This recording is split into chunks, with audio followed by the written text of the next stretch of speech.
It's downsampling to 30. What? That's what I had it set to. Burp.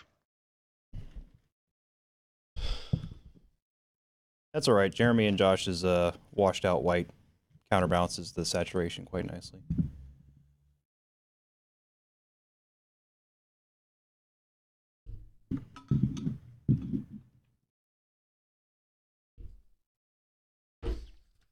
We're live. Are we live? Live? Yeah, close to How it. come you got a Jedi Order and not an Empire? Huh? Yeah. Maybe. I didn't get the choice. Well. Maybe. Beggars He didn't cannot choose the be rebellion. choosers. The rebellion That is chose correct. him. Yes, thank you, Jeremy. It was my calling. Yeah. And I think I'm coming back on myself again. Oh. That's gross. Oh, it's tapering out though. Louis C.K. did that. Yes, yes, he did. Did the TV move? Probably a fuzz. No, it moved a lot. Table move. Table move? No, the footprints are the same. TV got moved. Yeah, it's now lower. Oh, wait, that TV? And Yeah, I'm talking about this one. Oh, Like, that it was TV. It was directly behind his back. And? up. You can go up. Got a Oh. nice glare on it now, but What's that, Josh? So, Alan, did you move over or something? Down.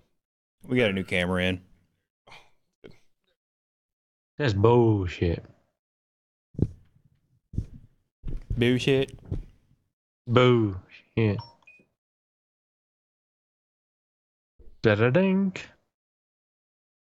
Ding, ding.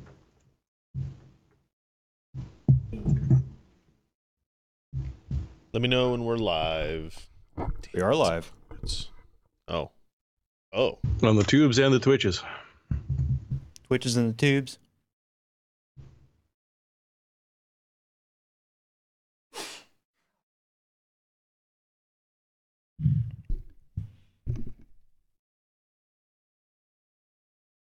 Not really. Here it looks washed out. Not interesting? Their skin tones are washed out on here, but over here it looks fine. yeah. Better get the colorometer. Don't have time to deal with that. Colorometer? Jeremy, you actually think that we know what we're doing around here? No, I just think you like to be able to buy random tech and play with it. Well, yeah. We do have that color sheet. We do have a color sheet. That is correct.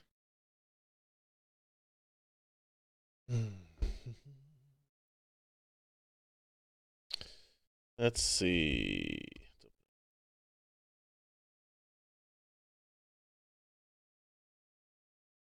All your notes. Says the chat. Oh, my notes. Oh. Yeah. Yeah, might as well not even do it. Most of what's in the notes is also in the left-hand column of the screen. Spoilers.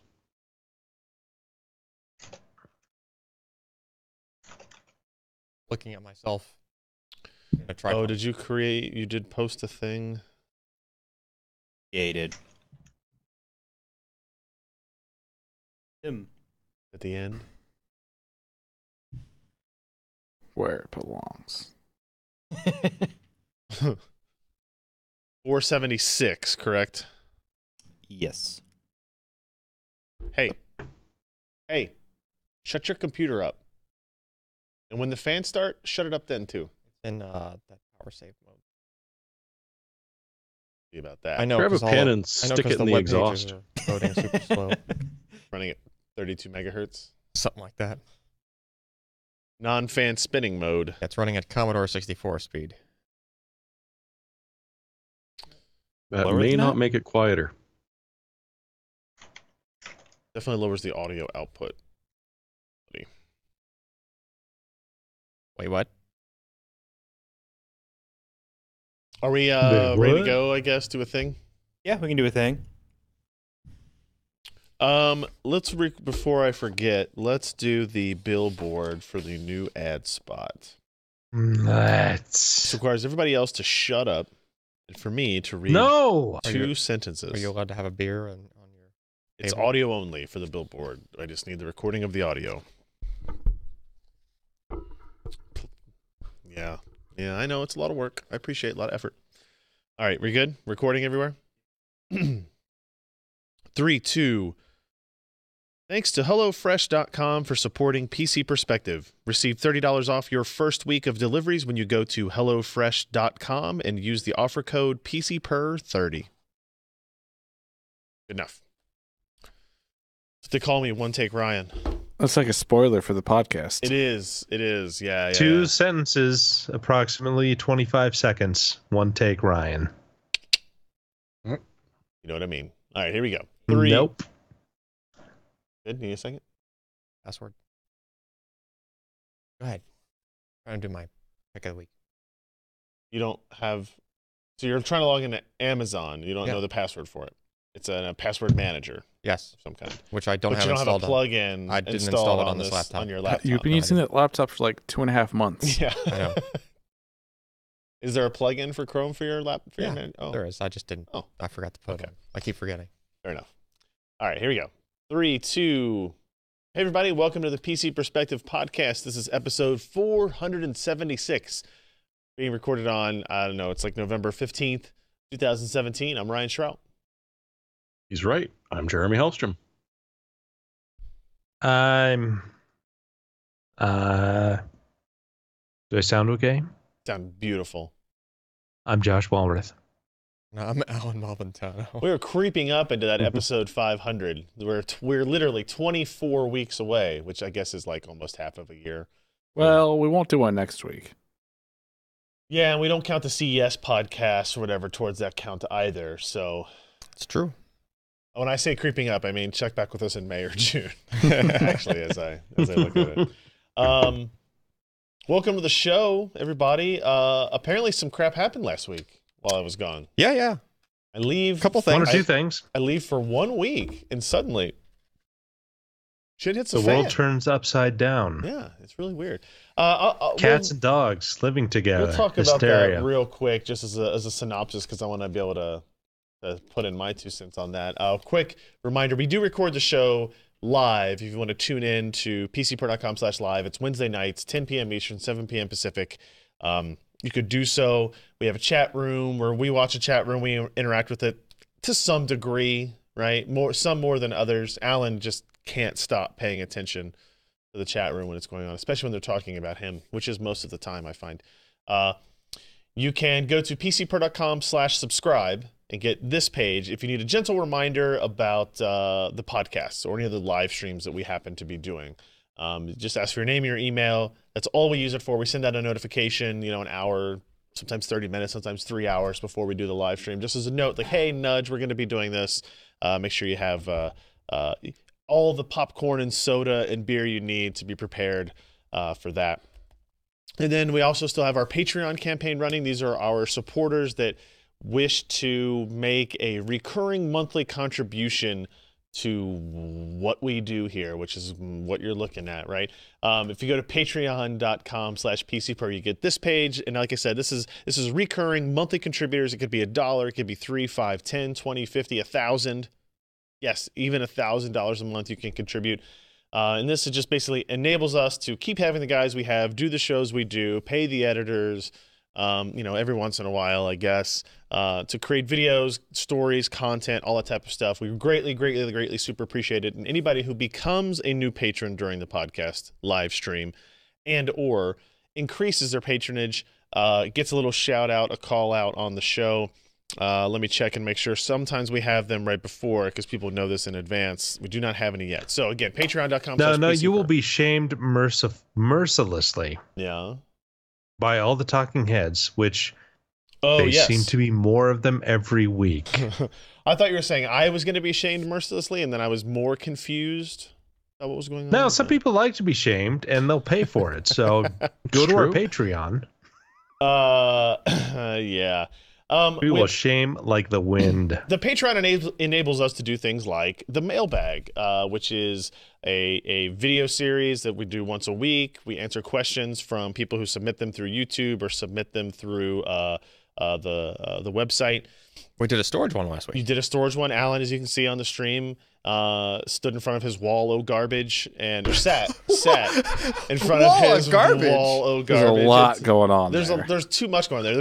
When there's too much, there's nothing. It's not a There's too much, there's highly curated collection anymore. Sorry, Yes. I meant the Museum O. Allen, whatever you want to call it. I'm married to an archivist. Yeah, okay. But you had all this stuff before that, I would wager. No, some of those shelves are her crap. Off camera. though. Notice I said crap. No, it's on camera. Oh, okay. But anyway, so Alan did one on storage stuff, so you can go check that out as well. And we'll have one up next week or this coming week. And then we Wall also of did PC garbage. Per Plays, which is in Ken. Hey, and- Alan, before Oh, we yeah. go on, Yeah, can yeah, I yeah. ask you something, Alan? What? How do you dust that? You don't. Carefully. You just get high-powered fans and The answer is You make wish sure for the the best. answer is you move. you vacuum that room more frequently. You got cats. It still kicks up all the dust. The vacuuming Yeah. will do that. Anyway, we also well, you did know, P- I'm more asking for myself because Oh yeah, you do need some help. Yeah, I mean, I have an air compressor. you glue it all down and then I've, you use an air I've compressor. totally got an air compressor, like with a long hose. I cover everything with Teflon. The I dust don't think you doesn't understand stick. what dusting is. That's just No. moving the dust. Yeah. That's not removing. It's going to Then you settle vacuum. back. We also do PC Per Plays. This week, Ken and Jim played Call of Duty 4 Modern Warfare, which is now 10 years old, in celebration of Call of Duty World War II that was released this past week, I guess. Yeah, so you can go watch. Who played? Was it Ken? Did you Oh do- yeah, I died a lot. You can watch Ken die a lot. Were you playing single player? Did you play multiplayer? Single player, multiplayer on that game on PC is just a bunch of aim bots at this point. That's what I was hoping I would see against you, right? Really. Yeah, because you need aim bots to defeat me. That's true. Yeah, there you go. So It you would have go- been a really boring stream, actually. It still looks pretty good, at least on this little frame-in-frame capture. But Yeah. so that was Modern Warfare 4. So before we move on to the stories, the new stuff, I was gone when you guys talked about a couple of things. One, Raja officially leaving AMD, even though I think we all kind of expected that when he went on his sabbatical and all that good stuff, right? Like in general, in the technology field, going on sabbatical means getting all my vacation time in before our contract ends, we quit, I'm fired, whatever it happens to be, right? Whichever one of those circumstances occurs. Burn And through all then- that time off. I totally expected that. I did not expect him to be rehired as quickly as it was, and also by whom. Was it like within the same minute? Well, Because it felt like it. my guess is that It had he already knew been in the where works. he was going to go. Yeah. Told AMD, and they said, "Well, okay, now we need to make this like an official thing," and that's Yeah. why they happened, bang bang, back to back. Right. So Raja Kaduri, famed bourbon drinker from our live streams, is now an employee at Intel. Not just an employee; he's a chief architect, He needs to senior come out vice here president and, of core and graphics, essentially. Mhm. And I know, and I'm sure you guys talked about this last week, so I'm not going to regurgitate or try to expound on what it was. The most interesting thing I will say that I don't think a lot of people discuss, and I don't know if you mentioned, is that in that title, he is chief architect of the graphics, of course, but also core, like the main processor division. Really? Yeah. I didn't So know that part. He goes from having, I don't know what his employee count was at the RTG, he has like 10,000. Why are those the employees now? same person?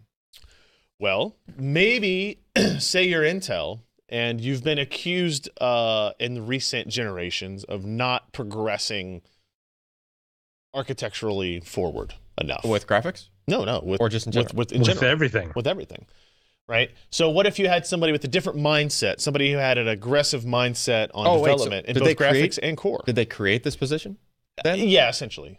So there was not a previous person that was I don't believe there was anybody specifically called the chief architect of the that core. did graphics and yeah. core. Yeah. There was Okay. definitely not that. Okay. So that's the part that I found really interesting. Like clearly he's going to go there. I found it mind blowing that Intel said they were specifically called out. They were going to do discrete Yeah. graphics. Yeah. Not just like we're going to make our integrated really good and we're going to be able to make APUs like AMD now. Yeah, like actually do. But they're going to do like discrete discrete. cards, which makes more Well- sense, not from a consumer standpoint, but from a AI compute machine learning standpoint. Yeah. But Yeah. you were going to say something? Well, I don't think they're going to do discrete graphics cards like to battle NVIDIA and AMD. I bet they do. I mean, Really? discrete in this context think could they mean eventually- something they will. along what they're doing with Kaby Lake G. That is a Sure. discrete GPU. Yeah, that's true. That's true. I think that's They've tried this in the past. well, kind of. Larrabee was half baked at best as a graphic solution. Yeah. What I'll say to Ken's point is, I think what would be more interesting discussion to have is so. Assuming you start from scratch and you're not going to take your existing Intel design and just make it bigger and make it 250 watts and say, boom, now we have discrete GPU, which you could do as like we want to be 75% of the performance of these other guys. Yeah. That is a immediately. thing you could do. You can do that in 18 months probably. That's true. But if you do a full graphics architecture, you're talking 4 years, probably 4 years out, right? I think a more interesting question there in relation to Ken's comment is like, what will the add-in graphics market look like in 4 years? Will Right. it be as large? Probably not. Will it be as robust? Will there be as many releases and all that type of stuff at a normal cadence? I don't know. I mean, I hope so. I kind of depend on that. But that's a more interesting question. So I think they'll develop the architecture, and then at that 3-year, 4-year window, they decide, where do we put it? Is it only going into AI enterprise servers? Is it going to go into discrete? Hey, Do we maybe take some the smaller console version? refreshes that would happen around that Consoles time. would be a good place for this as well, right? Yeah. Like Intel's, they've lost all since the Xbox 360 had PowerPC, and Yeah, the original Xbox One was Was Intel, Intel. Celeron. yeah. With NVIDIA graphics. And the Yep. PlayStation 3 was Cell and NVIDIA graphics. Yeah, And they then haven't had a PS4 was console all AMD, win. and Xbox One was all AMD. Like their CPU, one and GPU. only console win is the original Xbox. Yeah, because it was PowerPC for the Xbox 360, Yeah. right? For the processor side. Mm-hmm. So there's a lot of good reasons for Intel to do this. It still doesn't make it less surprising. It's interesting to talk about like, hey, Intel Nirvana was announced, which is their AI compute thing. How does this, is that now just a stopover on their way? Is that really more specialized? I don't know. It's really interesting thing. But what I was saying before is I think I'll be very curious to see, say, in the first year, what kind of comments Raja and the team is willing to make about Intel's like core processor design, right? Yeah. And if he's willing to say 5%, 3 to 5% IPC improvements generation duration isn't enough. Let's figure this out, right? Now I don't know if he has any experience doing that or if he has the capability, but it'd be interesting to see somebody push. Jump in here. You can. You did. Here's the thing about Intel. They've done a lot of research, and they have a lot of engineers, and they have probably made a lot of designs. Maybe not actually, RTL stuff, but again, the research and development, they know how to improve CPU performance. But you can see in the last 7 years, they haven't needed to, and so they didn't. And so a lot of this research that has been done is just sitting on shelves.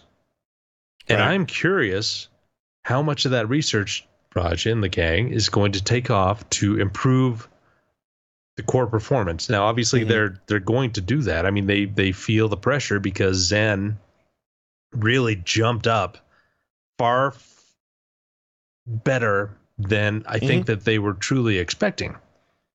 And so it's going to be interesting to see in the next couple of years where they apply this research and in what core technologies. And will we see it anytime soon versus, hey, you know what? We've been behind the ball. We're 3 years behind where probably we should be.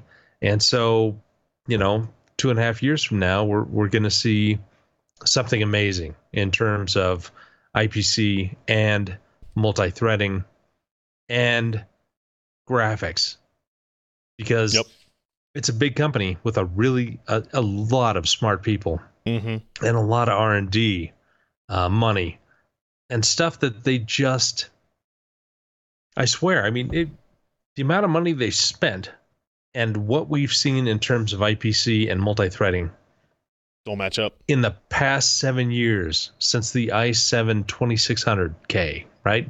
Or is it 2700?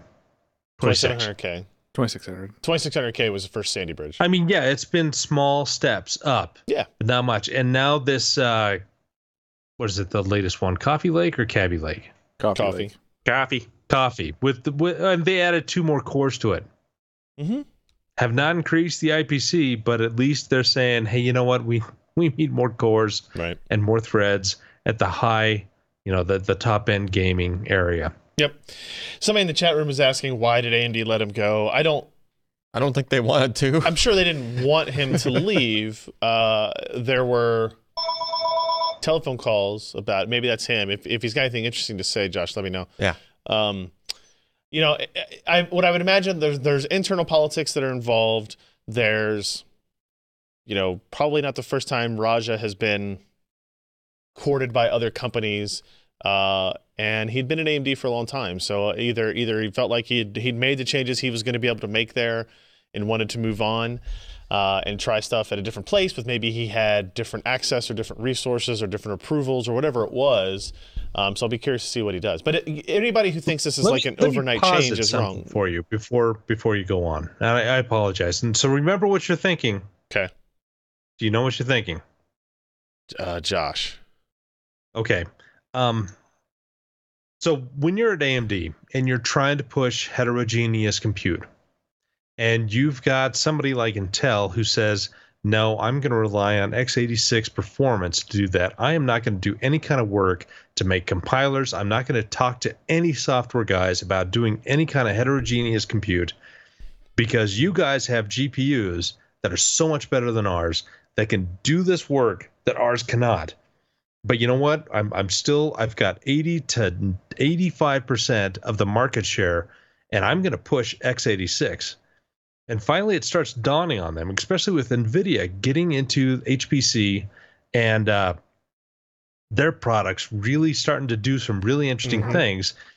Intel finally thought, you know what?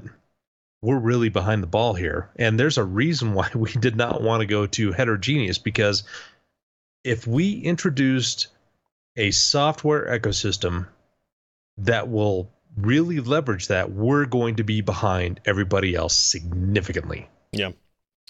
And so it seems like that they're kind of turning that ship.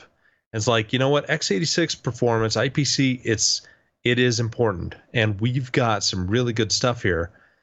But Agreed. Holy cow, the next generation of stuff that we need is going to leverage both GPU type workloads as well as CPU, and we're behind. And finally, we're bringing on Raja. We're working with AMD to integrate some of their GPUs into our products. And it's going to be interesting to see if they actually put the money and effort into that software ecosystem to get a more heterogeneous approach that we've been promised for the past 6 years, 7 years? I mean, basically since the day AMD bought ATI. Exactly. Right.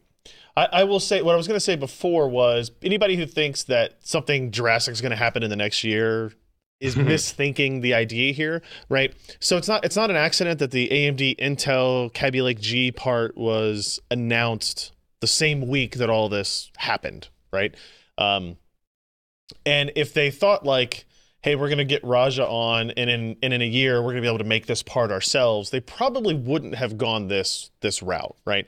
If you're thinking in a 3 to 4 year timeline to have a good product, you still want to have competitive solutions. So they'll still buy these semi-custom parts, I believe, going forward. They're not going to be able to compete in discrete. They're not going to be able to compete in those same spaces that NVIDIA is in on the enterprise side in that time period. So if you're AMD, there's some people in the chat saying like, oh, AMD is going to sell the RTG to Intel, and then Raja will have the same job, essentially. Again, it doesn't really make any sense based on the direction that Intel is taking. And also, if you're AMD, the GPU is still a critical piece to the whole idea of an APU, right? So unless Intel says, yeah, we'll buy the Radeon IP from you and give you a 10-year royalty-free license or something weird like that, that's the only way I'd see it happening. Because right now AMD's got to be focusing on, we've got 3 to 4 years to take back market share, to build up our software ecosystem, to prove that we can be competitive in this space. Same thing with NVIDIA, right? NVIDIA has 3 to 4 years head start, plus all the stuff they've done before, to solidify their space in machine learning, AI, all this enterprise and important ecosystems for them, which if you saw their earnings that were through the roof, those are their biggest growth areas. So now everybody's kind of on notice. You've got a 3-year ramp. Go get your shit done, and hopefully if you're AMD, you hope you keep your lead. If you're NVIDIA, you hope you keep your lead. If you're Intel, you hope that you make some inroads in the meantime. So that's it. Like I said, I know we talked about it last week. The other thing was like Qualcomm Centric servers, which I had been mispronouncing Centrique for at least a full year because of the Q at the end. But it's pronounced Centric. Servers entering in the space. We'll talk about more on that. I have a story to write about some of their early performance metrics from some of their partners that I think are going to be really interesting as well. All right, so now let's actually get to the content from this week, starting with Jim's quick look of YouTube TV coming to NVIDIA Shield. This was my biggest complaint about YouTube TV when it launched, other than it wasn't available where I live, which it is now, so they fixed that. The other thing is Google has this operating system called Android TV. I think that's what it's called, right? Yeah. And which they totally ignore. Which they totally ignore most of the time. But then they have YouTube TV that did not have support for an Android TV app. You could not. The only way you could run it on something like a Shield or whoever else makes Android TV. Asus made one at some point. Google made one at some point. It's built into Sony TVs. Okay. There's a couple other ones. You had to Chromecast. You had to cast from your phone to it to work, which is stupid, right? You have these devices dedicated to connect to your TV with controllers and remotes and all these different things, and you couldn't do it. So now they fixed it. They're addressing it. So now the YouTube TV app is it's available on the Shield. Is it coming to the Sony TVs as well? I think it's universally available on Android TV. For Android TV. So it's a straightforward process in terms of getting the app. Although, as Jim points out here, there's a whole lot of YouTube apps now. So make sure you're selecting the right one when you go to open up YouTube Kids, right? Yeah, YouTube Kids is really what I focus on. That's where I get all my content. The interface, it starts out. My biggest complaint about it is that it tries to do curation when that's not the type of consumer I am. If I'm going to YouTube TV, chances are I want to see what's on now, like live. Yeah. And they make that the second click, right? Like to go from, it'll show you some stuff that's live, but also, some other resume stuff. Watching or what other people, recommendations, that type of stuff. Whereas you want to go to like something like a guide, even though they don't really have one in the same way. You have to go one over for it. But the interface looks familiar. You get a guide style format like this. You can see there pause, DVR capability, all that is built into it. Subtitles, captioning. Image quality, Jim points out, is not as sharp as some of the other TV streaming services. It's a little bit softer. I am disappointed in the screenshot he used to reflect this example because it is Kentucky football losing to Ole Miss. They hadn't lost yet. You're winning. You're 34-30. We do lose, however. Wow. Oh, very good. Yeah. The last 13 seconds. It's under official review. It turns out that Ole Miss touchdown was good, and we lost by 3, 37-34. So there is that. But it's there. It works. And I think this actually, was this fixed recently? The voice actions. Or no, that was a Plex thing that was changed recently. So what voice actions aren't available in YouTube TV? All of them? Doesn't support Google Assistant. So okay. On the screen, you can't say play. Gotcha. Doesn't support Google Assistant yet. Another instance of Google's not supporting Google apps not supporting Google apps. Search with voice. Okay, got it. You can search with voice throughout the app. So there it is. It's YouTube TV. I still think it's one of the most interesting TV, like live streaming TV competitors, because it's relatively low cost. It's fairly reliable, right? You can correct me if I'm wrong on this. Like, it's kind of got that. They've got the power of the YouTube network behind it, so you assume it's going to be good. It's got all the locals. Like, they don't launch in a network unless they get all 4 locals, I believe. No? One of our commenters. Yeah. That apparently, like in Columbus. In Columbus. They were able to close a deal with like the ABC. Yeah. So Apparently, it's not Okay, so everywhere. they don't require it for all those places. But when they can't get that, you get access to all of the ABC content, just not your local news programs at that point, I believe. Oh, okay. So you still, if you're watch worried about local watching news network anyway, but- content, you can do that. But if you want to watch the local news You broadcast mean you on can that like specific channel, as if it was DVR'd, is what you're saying? Like, yeah, it's the national feed. So it's everything that station has. Yeah, besides the local produced Local programs. news, local content. Pretty Yeah, cool. yeah. So there's that. YouTube TV, and we'll have some more on this. Jim has the part 2 of our cord cutting thing pretty much ready, so that'll probably go up later this week. So you can check out the website for that as well. Real quick, Sebastian posted a review roundup, of 3 different Scythe CPU coolers: the Mugen 5 Rev B, the Grand Kama. What do you think? Kama? Whatever you do, Kama? just get the last one right. Kama Cross 3 and the Byaku. The Yako. I'm gonna say the B is silent. When did we get into Honda Civic tuning? Yeah, I don't know. So here they are. You can see. They have ball fouls? I mean, this guy, they have a Ninja with 2 sides. well, that makes sense. You know, Did ninjas use scythes?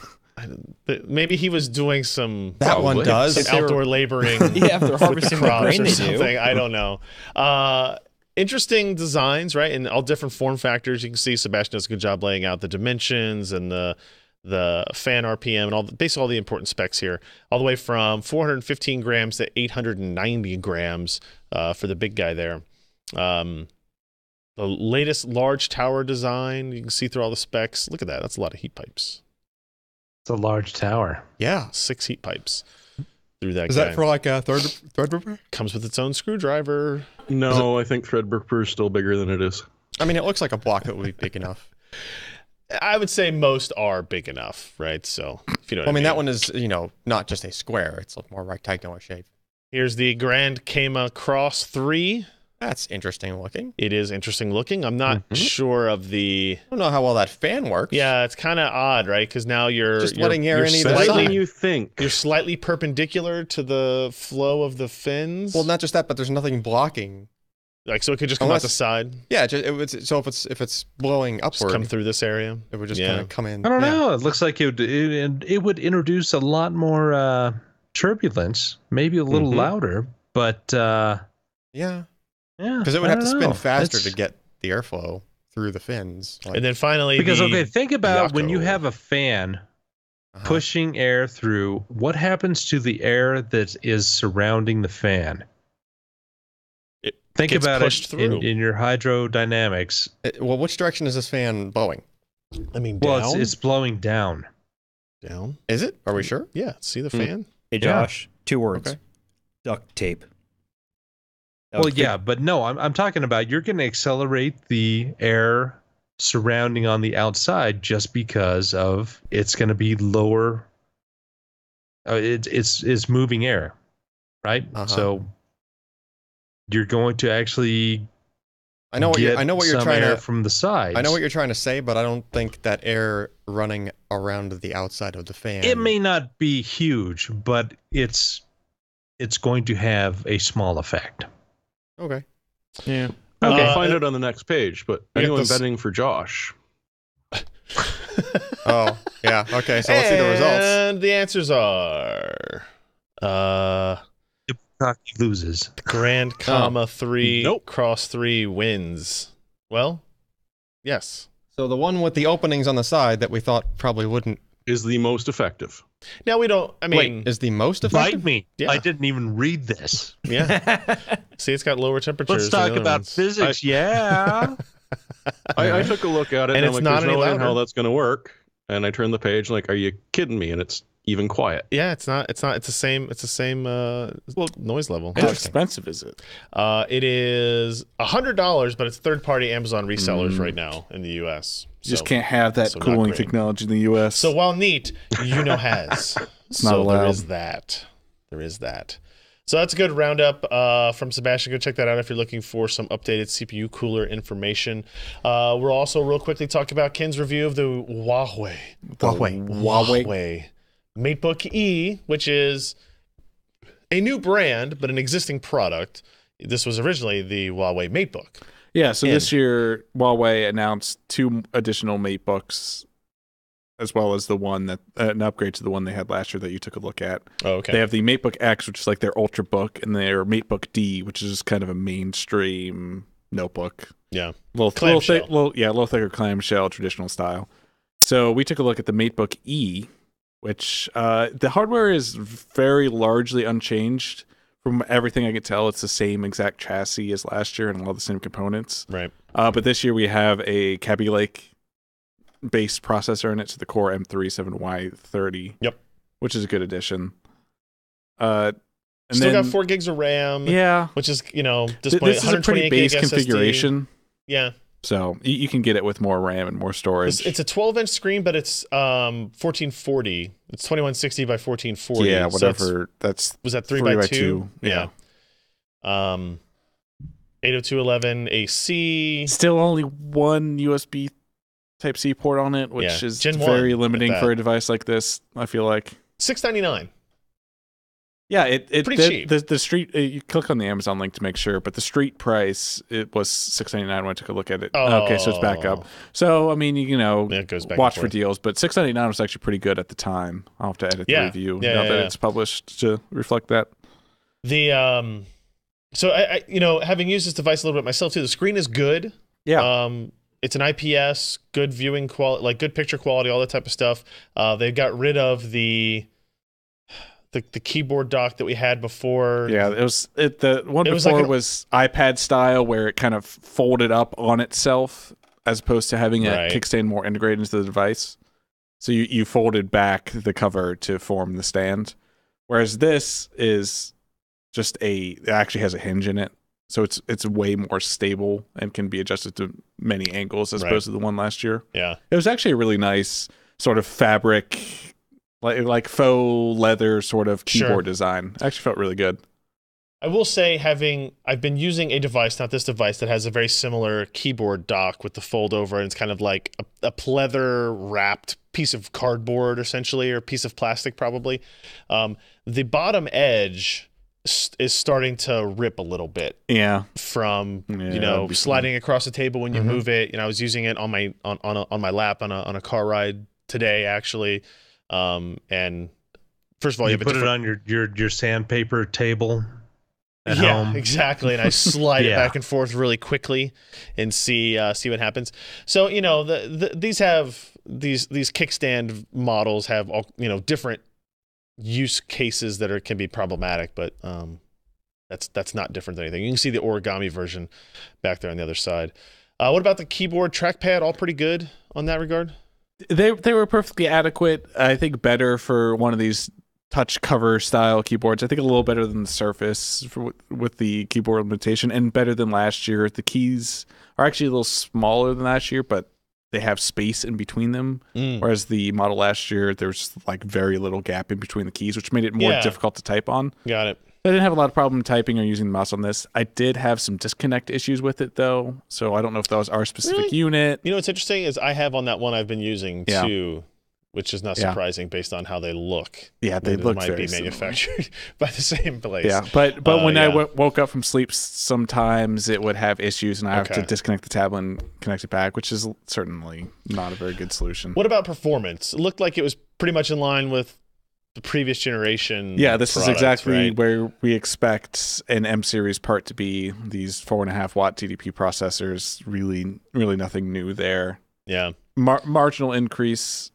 upon the previous generation, not as good as the quote unquote i7 Y series that we saw in the Dell XPS 13 2-in-1 and all the sure. tests. Right. I mean, it's worth noting there is a performance difference between these machines and a 15 watt part, right? Like that you would find like this Core i5 7300U and this ThinkPad X1 that you have in these metrics. Also, I think is also important to note the difference between 4 gigs of memory and 8 gigs of memory actually can be substantial in real world use when you have multiple applications open, multiple tabs open. Like even if you're using Edge, which is the more efficient between Edge and Chrome, and now I guess Firefox has done a whole bunch of performance improvements, but I haven't had a chance to play with it yet. Like even Edge uses a surprisingly huge amount of memory. Yeah. Especially if you have run something browser. else open in addition to And Edge. Yeah. You know. And I mean, on this machine, if you're swapping, it does have an SSD in it. Obviously, it has a SATA SSD, which if you scroll down, I think you'll see the storage results. Like it's not a bad SATA SSD. It's just sort of a generic SATA 3 SSD at this point. Yeah. But I think the XPS 13 2-in-1 you can get with an NVMe drive, so you're going to have faster swap if you need to do Sure. that. Yeah. So just sort of comfort. And then things. finally, battery life. We talked about pricing a little bit. It's under 5.5 hours within 20 minutes or so, within 15 minutes, it looks like, of the original MateBook. So I would consider that a no change result. Yeah, it'd be a draw between the two of them. Still the same 33 watt-hour battery, which isn't very big. I mean, obviously they're fitting into a pretty thin tablet form factor. Yeah, but it was interesting. I went back when I was editing this and I looked at my review of the original MateBook. And I remember talking about, or I remembered as I read in that review that I talked about, hey, it was great to get 5.5 hours of battery life out of a device so thin, right? But over the course of a year and a half, now it's like, we've already got that. Now, if you want to impress me, you got to go more, right? Yeah. So either more battery, slightly thicker design, whatever you wanted to do, improve battery tech, improve process tech, because all of a sudden that ThinkPad X1, which is this guy right here, is looking way more impressive. We're talking about four more hours of usable battery life. I mean, even if you look at the Dell XPS 13 2-in-1, the battery life result was way better, and it's essentially the same hardware. I think the battery in the 2-in-1 is bigger because it's a clamshell form factor. Unless it has, does it have a 1080p screen though? I don't remember which one I reviewed. I think it did. And I don't think 5.5 hours is bad for a Windows tablet. Right. However, I didn't see, in my personal use cases, I didn't see a lot of utility of it being a tablet. I use it almost exclusively in laptop mode because I just didn't want to use this 12 running Windows 10. It just wasn't a very good experience to me. Gives a credence to the idea that Microsoft had with the Surface Book, which is they put battery in the keyboard dock. Now it's a different form factor. It's not nearly as thin and light and small or whatever you can get into, but it gives you food for thought about what maybe you could improve or do better. This supports an active stylus, so if you were someone looking for that type of experience from a device like a Surface Pro, where you wanted to do a lot of drawing and note taking for $600 or $700, this isn't a bad deal. And that stylus is $30. Yeah, as opposed compared to the Surface Pen, which is $100. Yeah. So that's a pretty big we gap. didn't try the stylus. I'm not very good at reviewing styluses to begin with because I'm not can't an artist. draw. I have I just vary line widths and go, oh, that's neat, but I don't have any real context for performance. Yeah, this is one of those devices that I think is pretty good, but it's a modest upgrade over what existed the previous year, and I just want to see more change from that field, whether it be battery life, whether it be performance, or some kind of new features. I think upgrading from one USB port to multiple, even if you keep them Type-C and you make me have to have just converters, being able to charge and use the thumb drive at the same time without having to use a dongle, all those types of things. I'm with you. So that's the go ahead. Yeah, we have sale season is coming up, so keep an eye out for the price. Like we saw it drop down $100 from where it is now, so I think you could probably find a pretty good deal on one of these coming up. Did you say seal season? Yeah, seal season. Seal season. You don't know about the traditional seals. You don't know about the traditional seal holiday. He's not cool enough to know. Seal season. He wouldn't know. Seal season 6. All right, that's the MateBook MateBook E review. Let's take a quick break here to thank today's podcast sponsor. That would be our friends over at HelloFresh. They're offering everyone in our audience, this is actually a great deal, $30 off of your first week of deliveries when you go to HelloFresh.com and use offer code PCPer30. Now, you're probably wondering, what is HelloFresh? I didn't tell you that before the ad actually started. HelloFresh is a food delivery service that they send you all the ingredients and you prepare the meal yourself, fresh, eat accordingly, right? So it's not like Hello Kitty. No. That's a children's cartoon This is a And if food you wanna add it, delivery you gotta Probably bring your wouldn't own. want to eat that. No. Hello, kitty. You came in a box. Let me. Anytime put somebody your ships you a said cat, kitty. that would be bad. Don't do that. Yeah. Okay.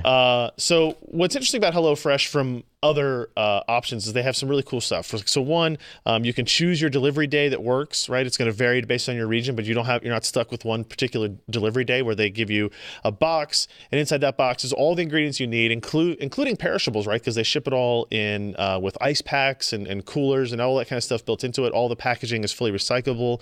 It's pre-measured in labeled meal kits, so you know which ingredients go with which meals.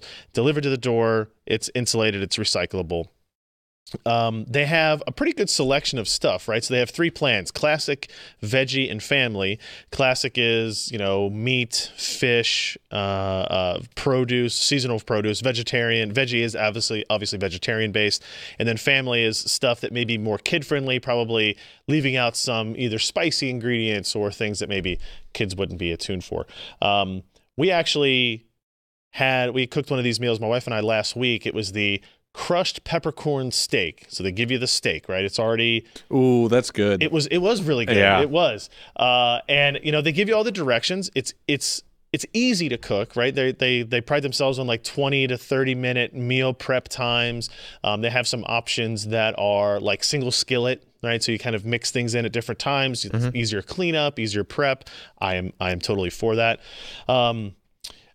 For me, this is perfect. I didn't have any experience cooking. I don't have a whole lot of like free time to go peruse the grocery store every third day to make sure I have all the right ingredients for what I'm going to make. So they send everything. They also don't send too much, so you're not wasting. Everything is portioned. I really like that the 3 meals you get in the box, each meal is in one bag inside of that. So you just put the 3 bags in the refrigerator. Yeah, that's On the cool. day you want to take it, you take it out and you just lay it out on the counter and you start prepping all your veggies and doing all the stuff you're going to do. And it's actually really, really easy to use.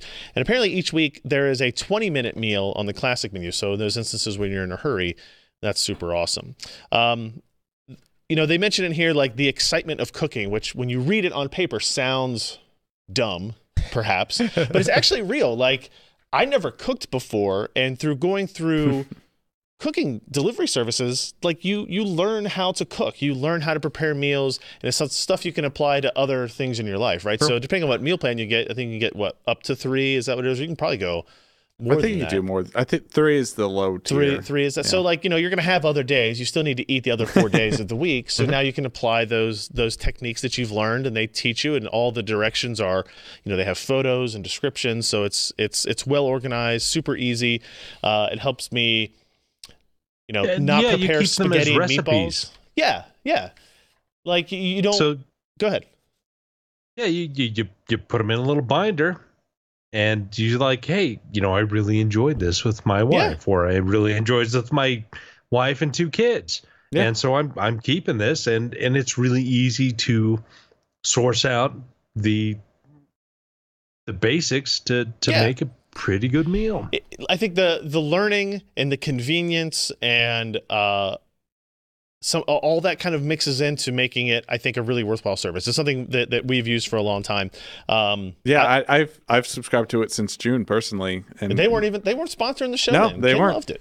My girlfriend and I love it. It's taught us a lot of Yeah. cooking techniques. We're actually reflecting on that back over the weekend. Like, wow, like we've learned a lot from this about what not to do and what to do. And like Josh says, we have that binder full of recipes. Actually, you can go back You and have the get. binder full of women. Well, yeah, that too. What? You can actually go back and get the PDFs of any recipe you want that you were subscribed for. Oh, really? Yeah, so I also have them sitting in Google Drive. So if we're talking Very about what cool. to do for dinner, I can just pull up Google Drive and be like, oh, man, that sounds pretty good. So this is HelloFresh. Go to HelloFresh.com. Use the code PCPer30. You get $30 off of your first week of deliveries. Go give them a shot. We really like them. I think it's super convenient, and for me, it's helped me like, hey, we're not going out to eat as much. We're not eating garbage food all the time. We're not just having spaghetti every third day. Those types of things, big help for me. So thanks to our friends over at HelloFresh for sponsoring us, I guess. All right, let's get into stuff. Jeremy posted this up about keeping your Threadripper properly watered This is a story from our buddy Kyle over at Hard OCP, where they used a Fantech Glacier C399A, which looks ginormous. Also a nice looking it is. water block. It is, yeah. What they come up with? You Jeremy? can't even see the Frag Harder disco lights that are part of it. Well, let me click over, and I would like to see those. Obviously. All right, what do you got? What do you got for me, Jeremy? What's this about? It's decently performing and relatively good for sort of a beginner in some ways and sort of bad in others. So there's no input or output. Those connectors don't care. It'll work either way. But as you can see on the connecting, and yeah, it's got a very, very nice Very shiny plate there. But you can see how the connectors slide.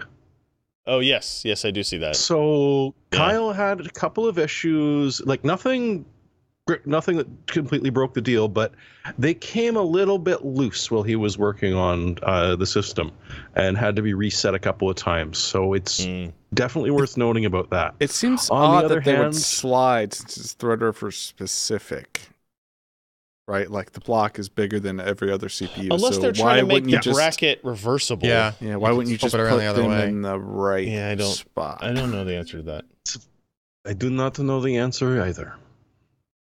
That's a And it good could question. just be a matter of that's how they had parts Ooh. lying around. Yeah. LEDs, you're right. Oh yeah, just not just LEDs, but disco Disco. lights. That's a And lot of overall, I mean, it thermal performed paste. within degrees Celsius of the XSPC Tier 4 Raystorm, The which whole is a wee bit super more thermal thing. expensive. $99 on Newegg, not too bad. It's pretty cool. Yeah. But they've gone through a lot of these water coolers for Threadripper, and there's only been one that kind of sort of went blah. Right. And I'm trying to remember which one it was. Yeah, so their comparison here, not I mean, the XSPC was a little bit, the TR4 Raystorm was a little bit better, but by one full degree. I'd really That's like to all. get our hands on that Enermax all-in-one. I've heard Yeah, some that's really true. good things about that. The Lictech. Yeah, I'm sorry, the what? Lictech. Lictech? Is that what you said? LIQTECH. Oh, interesting. All right. I didn't know that was this kind of show. All right, moving on. How did you not? Well, Josh is here again this week, so that's true. So NVIDIA, this week in Denver is the supercomputing conference going on. NVIDIA had a press conference here. Scott wrote up a story about what they did here. And essentially, NVIDIA... Hey, do you know what the biggest problem with SC is? you're Because gonna tell Euro me. SC was going on at the same time, and they had vendors giving out free Scotch samples. That's disappointing. Do you think they Yeah. did that here? No, the only time I've been to a No. show where they give away free liquor was CES several years ago, and then they got shut down. They're Yeah, giving- the it was antivirus a, guys. it was Did they a- run out or did they get shut down? They got shut down. A Russian antivirus company was giving away flasks of Bitdefender. vodka. Yeah, I was gonna say Josh has that Hey. within arm's reach for show sure. Josh. Arms reach. He still has it. I think I still have that Does it somewhere still have too. vodka in it? No. Oh, interesting. I think that vodka was gone before he left the hall. Oh man. Yeah, that's why I left the my camera. Oh, Nice. see, that's why you left your camera. You were. But Toasty. somehow I got it back. Yep.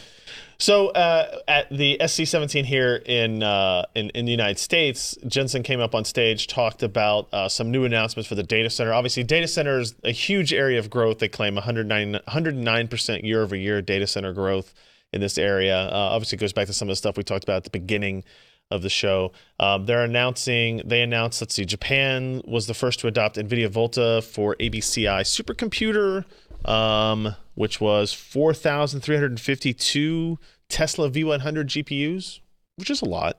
It's a considerable amount. They also announced what is probably more significant is what do they call it? NVIDIA GPU Cloud. NVIDIA GPU Cloud. Maybe not the best. The NGC. NGC. Okay, that sounds better, right? This is essentially a containerized system for it. Are they offering their own cloud compute for AI machine learning? No, so Customers? it's actually way more universal than that. What Okay. NVIDIA is pledged to do is for a whole bunch of different fields like AI, like high performance compute applications, like medical applications, to create and maintain Docker containers with the most up-to-date software versions, driver stack that will just work. So you can run your Tensor code on one of these Docker images that you launch on yeah. any cloud provider, and it will just run. You don't have to worry Yep. about setting up the dev environment. And they've committed to doing this for the rest of their lives. Not just committed to It's doing like the thing he said, until they as long Until as we they don't live. do this anymore. Not For just as long as they committed to live doing is it. the quote he used several times. But the more important thing that they're committing to is optimizing it. So not just, I mean, you can have a thing that just works, but Right. not necessarily optimally. Yeah. Well, So their big push also on this, you know, they say they're going to optimize it, but that doesn't mean they're going to take their existing driver stack and optimize that. They're saying the containers are optimized for this compute load. yes. Yeah, so I mean, they can make certain optimizations to the container based on knowing you're going to launch it on a Volta instance at AWS, right? They can make certain assumptions about the hardware and make Got it. the pipeline fully optimized. They showed a little Interesting. demo of logging in and like the container directory, and it all seemed to work pretty well. It's just you pull a Docker image, and they're monthly, so you pull like 17.10 for October, and it's just updated with the full CUDA stack and all the software you need. Seemed to be pretty convenient if you're getting into this sort of development. For honestly, for somebody who I don't pay as close attention to this yet as I should, and I don't have the full understanding, and as Amazon's ad on our website is recommending me 4 books: Data Center for Beginners, Implementing Oracle Integration Cloud Services, You should Data read Center those. Handbook, and Industry Playbook Data Center Colocation. It's just clear from watching, like, look at what Intel has announced recently. Look at what AMD has announced recently.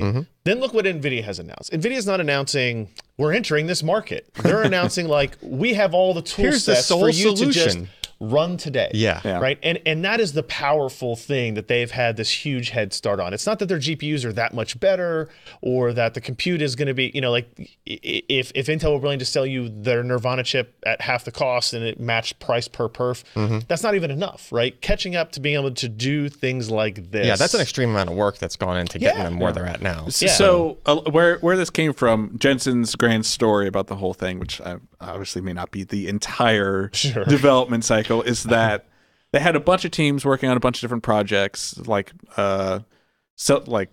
autonomous driving and stuff like that, and they would find the developers who were supposed to be writing code would spend a week and a half building a new system with some GPUs in it, and then setting up the dev environment, and then never upgrading the software to take advantage of new stuff because you don't touch it and it works, as Right. you do for a lot of dev environments. Yeah. we know about And that. so they're like, well, we'll just cut out the middleman and make this easy for everyone to run their code, Right. and focus on that part of the development cycle. It's pretty impressive stuff. I know a couple of other NVIDIA things people have brought up in the chat room. There are rumors going around of NVIDIA Ampere being the next GPU for gamers, and there's a debate of whether or not, like, Volta may never come out as a GeForce branded product, and they may go straight to Ampere. And then there's the debate of Well, would that just be a subset of Volta, or would it just be? I don't know. That's the question, right? Is it basically a cut down Volta to go into GeForce? Is it a next wouldn't it be generation? silly not to?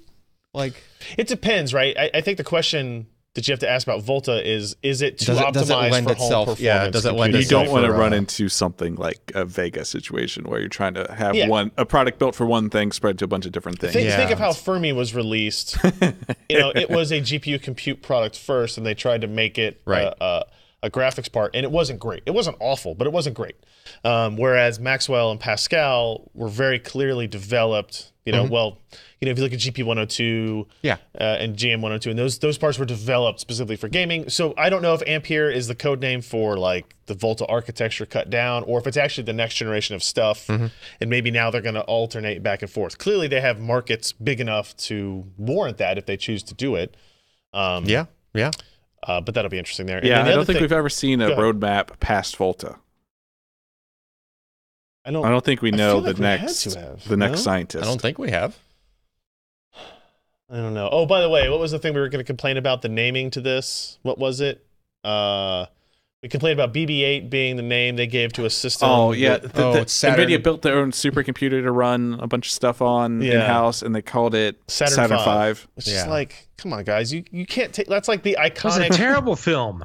Terrible film. it's the most iconic rocket in like American scientific history, Yeah. right? Like this is the one that like my dad built models of, and Yeah, and you then we can't, you used for all can't this shoot. stuff. You And can't shoot suddenly that go like, high. Like, oh, our computer is a Saturn V. It's the peak of all computers. Yeah, like- is essentially what you're You trying to can't say do there. that. Stop stealing other people's names and trying to make them yours again.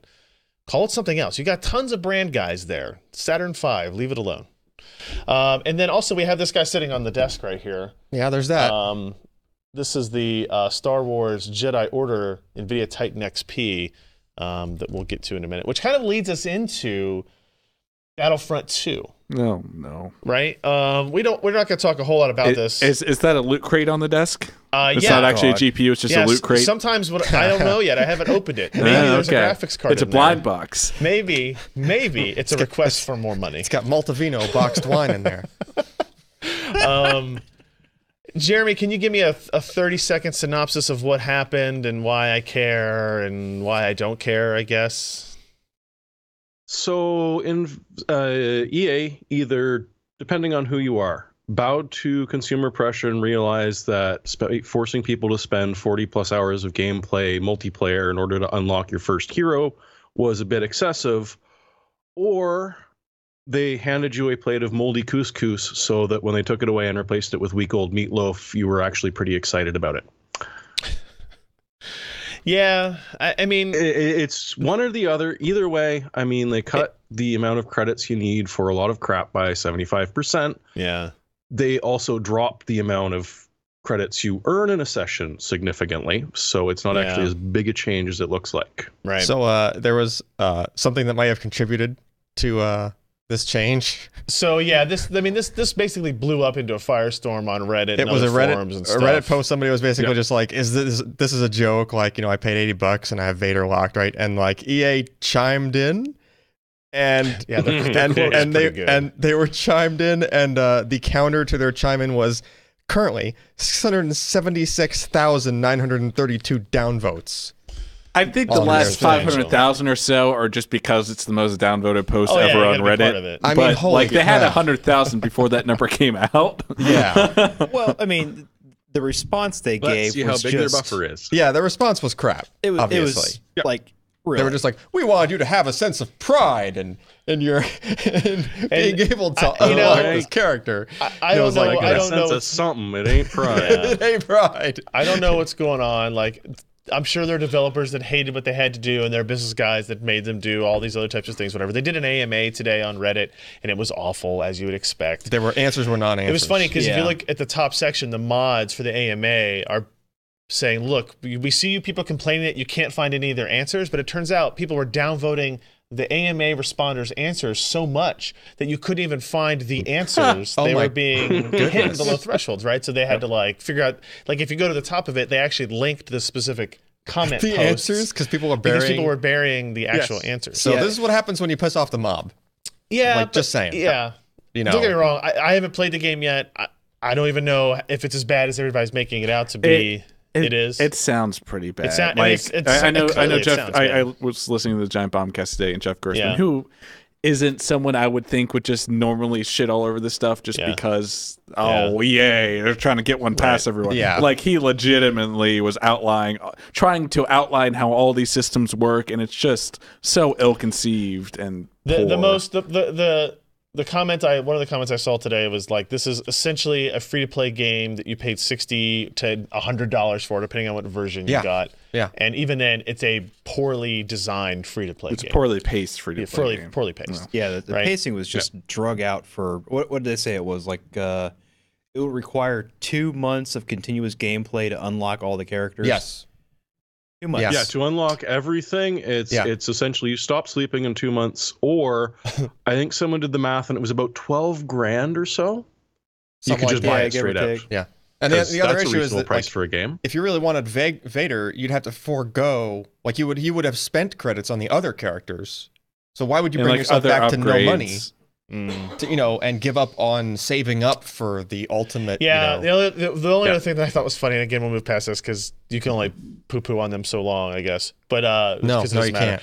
The one of the AMA questions was like, hey, in the single player, the offline mode, Yeah. can you make that easier for us? And they made some comments, but hey, we had some issues because we didn't want people to take advantage of the system and figure out something. So in the offline mode, we limited to how much credit or whatever you can earn in the offline mode to make sure that like it the paced arcade out mode. the But you so have it to paced play out online. the online play, right? So but whatever. And then somebody's comment was like, yeah, but if you're willing to pay, you don't pace us out at all. Right. Like you can pay to go way past what they'll let you do in the arcade mode offline version. So Yeah. And there was a really interesting video that I came across today. Was they were comparing they said during the AMA that matchmaking is an effect that says, even if you have a level 1 Boba Fett and a fully upgraded Boba Fett, you won't be matched up. Okay. But then someone took yeah. Yeah. So someone did a base level Boba Fett, went in, played for 5 minutes, got trampled, and then took and blew however many $100 it took to fully upgrade them, and went through and just wiped, Just dominated. slate. I should do that for science probably. Yeah. And there's also the thing where, let's say you've unlocked Darth Vader, which is the most expensive of all the hero classes. Okay. Of course. And someone on the map is already using a hero, it won't let you spawn in Darth Vader. So sorry, you can't do this right now. Really? Because there's already a hero on the map. I guess you can't have two Darth Vaders. They don't want like 5 Darth Vaders and 2 So Lukes so running let me get this around. straight. You grind this game for unless weeks you're to get willing Vader. to pay an extra $50 fee, and then we'll allow you to duplicate the hero But for this one but that particular actually map. applies a Yeah. skin, so it looks like a purple Darth Vader, and that way they can exist on the same map. Perp Vader. No, it's a hat. Oh yeah, no, you're right. It's a hat. All right, fair enough. You have to buy it too. So probably don't buy Battlefront 2. It's a and- MAGA hat. I have to buy it. Like Darth I want Vader to in a play MAGA it. hat. No, you don't. No, you Oh, I don't. want to play it. I ain't buying it.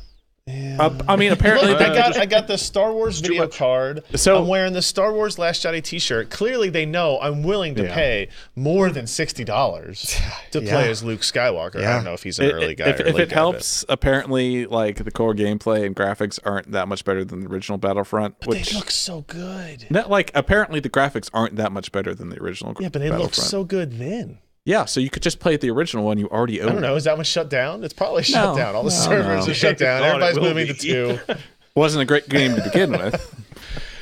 That's So one way you to get can people continue to buy playing the it. game. You're going to need to spend 30,000 credits in Battlefield 2 before you're allowed to reactivate Battlefield 1. Battlefront. Battlefront. How Battlefield. did they fuck this up? I want Battlefield with Star Wars. Spectacularly. Yeah. Yeah. This is really simple. This should have been a really simple algorithm. This should have been the should've. license to print If- money of all time. Yeah. Why would It you try to is. reinvent everything If else? Marine replace Stormtrooper, sell game. Yes. Right? Like They could have just done that. and sold Replace game. the sand with the snow. Put it on all on here's- hot. I here's don't what even here's give a what I shit think. anymore. Obviously, clearly, all these companies want to make money. What if the game was released for $99 instead of $59? with Like what with differences? everything with with either all characters open or a very quick like standard accepted. They would still progression. have a shitstorm, but it'd be Yeah. less of Yeah. I one. don't think so. I think It's kind of steep ask for a game. but it's not. Well, They've been and charging my other $60 question for is, what do you games mean since I was 50, 60 9. You bucks? said 90 though. Or- Yeah, but I'm saying they've been charging $60 for games since I was 9. I mean, look at how movie ticket EA prices have doesn't charge inflated $60 for percentage over this. percent. Say again. If you want the very base game, that's $60. Oh, I know. If That's you what I mean. want the add-ins or the season pass, now you're well over $100 just to play. Yeah. Before loot crates and microtransactions. I'm just saying, like, and everything. even- It's not $60. The season passes were a way, an attempt to get more money out of each gamer other than raising the base price of the game.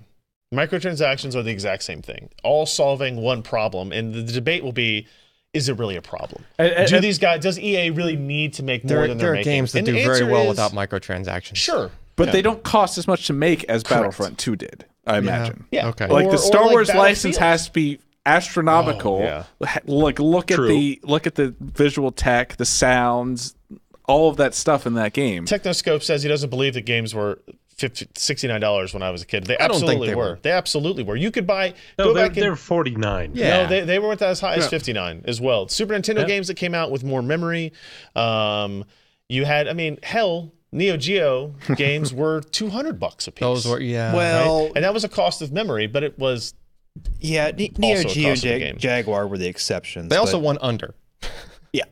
well, Different reasons. yeah. I mean, niche audiences. I'm saying, I think let's charge $100 per game for flagship AAA titles like Battlefield, Battlefront, But whatever. don't do any of the And silly. have absolutely everything unlocked and no charge for additional content. I can understand Yeah. wanting to have some progression. Well, yeah, Right, for no, the multiplayer, nothing but I can see, gated I can see like behind an add-on Yeah. pack or something a Normal. little later on, Well, but the not problem like is add-on packs were your first entryway to take advantage of people. Yeah, I that's don't- when you started the debate of you don't like you build this game and then you remove 30% of it, and yeah. then so you can charge it for them later. I don't think That's I the disagree with accusation. microtransactions in any AAA title. Like that just it should not. It depends on the game. I don't know. These are all sort Microtransactions of, are for freaking regardless- Candy Crush and crap Regardless, like EA that. totally not, screwed you this know. up, as Yeah. it turns out. Yeah. like a good pacing would be like the Lego Star Wars games. You know, you pay up front. You're right, and because you it- unlock characters in Lego games. Yeah. yeah, And my it- kid could do it. yeah, right, I mean, over you time. you can sink some Jim's serious laughing, time doesn't into think them, Emily could do it. but Jim's still laughing the in the pacing background. was He doesn't think really he could well do it. done. She'll figure it out. That kid's already sitting in All the right, VCR. let's move past EA screwing things up. Let's talk about other stuff. Lower the blood pressure a little bit. Yeah. Visa has rolled out Display ID version 2.0. Not normally something that gets a lot of excitement moving forward for us, but the Visa, which is the what does it not stand the for? card, not the credit card. Not Visa VISA. This is Visa VESA. VESA, the video standards guys. Yeah. What the hell does it stand for? I don't. I'm not sure it does. Actually. No, it No, has it's an to. acronym. It's an Yeah. acronym.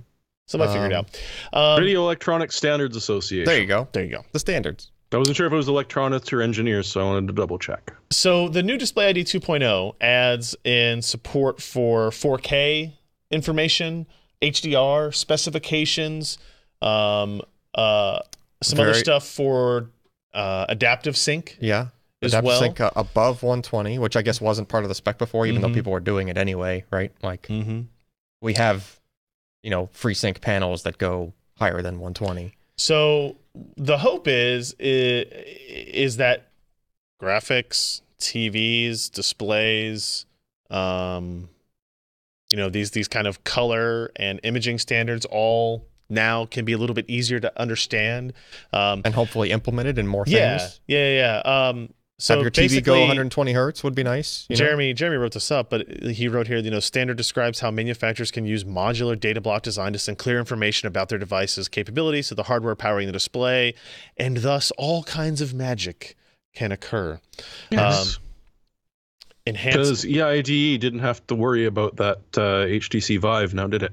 No, right. And there was a lot of hacks to get stuff like that to really work Yep. Yeah. as these displays move forward. So it's nice to see this change happening. I think adaptive sync is kind of a thing, you go the G-Sync, FreeSync to battle, but we're not going to get into today. I'm more interested to see how this fixes the HDR crap, right? If at all. Well, that's what I'm saying. I'm hoping. It should. I'm hoping it will. The Well- question is how long does it take to implement this in displays and in devices, whether it be, Xbox, Blu-ray players, Yeah. shields, whatever it is. Is this a hardware upgrade? Is this a software only upgrade? Like, how can you do all these types of things? So, And this is not the fix in any way for fixing like Windows 10 support for HDR or something like that. That's not. That's the OS level like color space switching thing. yeah, but it could help. the color it could space, help. okay. It could help Windows understand exactly the specifications of sure. the display, and then Sure. it would be able to do its own thing. Yeah. Right. But yes, it's something still needs to be fixed on the software side. Yeah, on all these that platforms. fixes there is it removes you having to tell the OS that, hey, this is an HDR panel. Right, and you this know. is the spec, and these are the Right. the specifications up Yeah. there. So, Jeremy also wrote up that the phones are taking all the DRAM. That's probably not good, right? That's not what I wrote. Phones are taking all the DRAM. All the DRAM memory. memory, Oh, sorry. not DRAM. I was trying to prevent the ATM machine mistake. That's all. He was trying to be comical. No, I get it. So, this is an Inquirer story, I guess. Yeah. Yeah, and it follows the same trend that I've been posting about once a quarter for the last year and a bit now. RAM prices is going up because supply is far outstripped by demand. And so they can charge whatever they want, which, if you're Samsung or Hynix or Micron or any of the other players is bloody wonderful. Sounds 'cause great. You can charge whatever you like. Yeah. And it has, in a way, exacerbated the issue because they've had this extra money. So now they're retooling their fabs for new memory technology, which has also slowed down production. In some cases, we're going to see that come around again mid next year. But for some of the new fabs that they're building, it's like 2020 or so.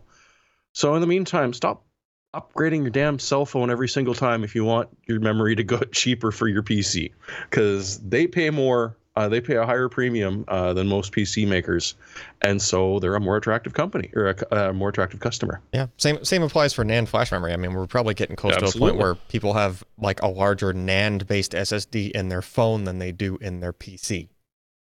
An average person, right? 256 gig iPhone. Yeah, I don't think the average person That's buys no, it's not 256 average. gig iPhone. No. right. But I think that's more like 64 gigs We're these getting days. there, Thank though. you. So this begs the question: what's the average lifespan of a phone versus a PC? Well, Apple or any other again, type. if you go average, I would guess it's pretty close to the same. If I were saying Maybe. average, like Yeah. average person upgrades a phone 4 years.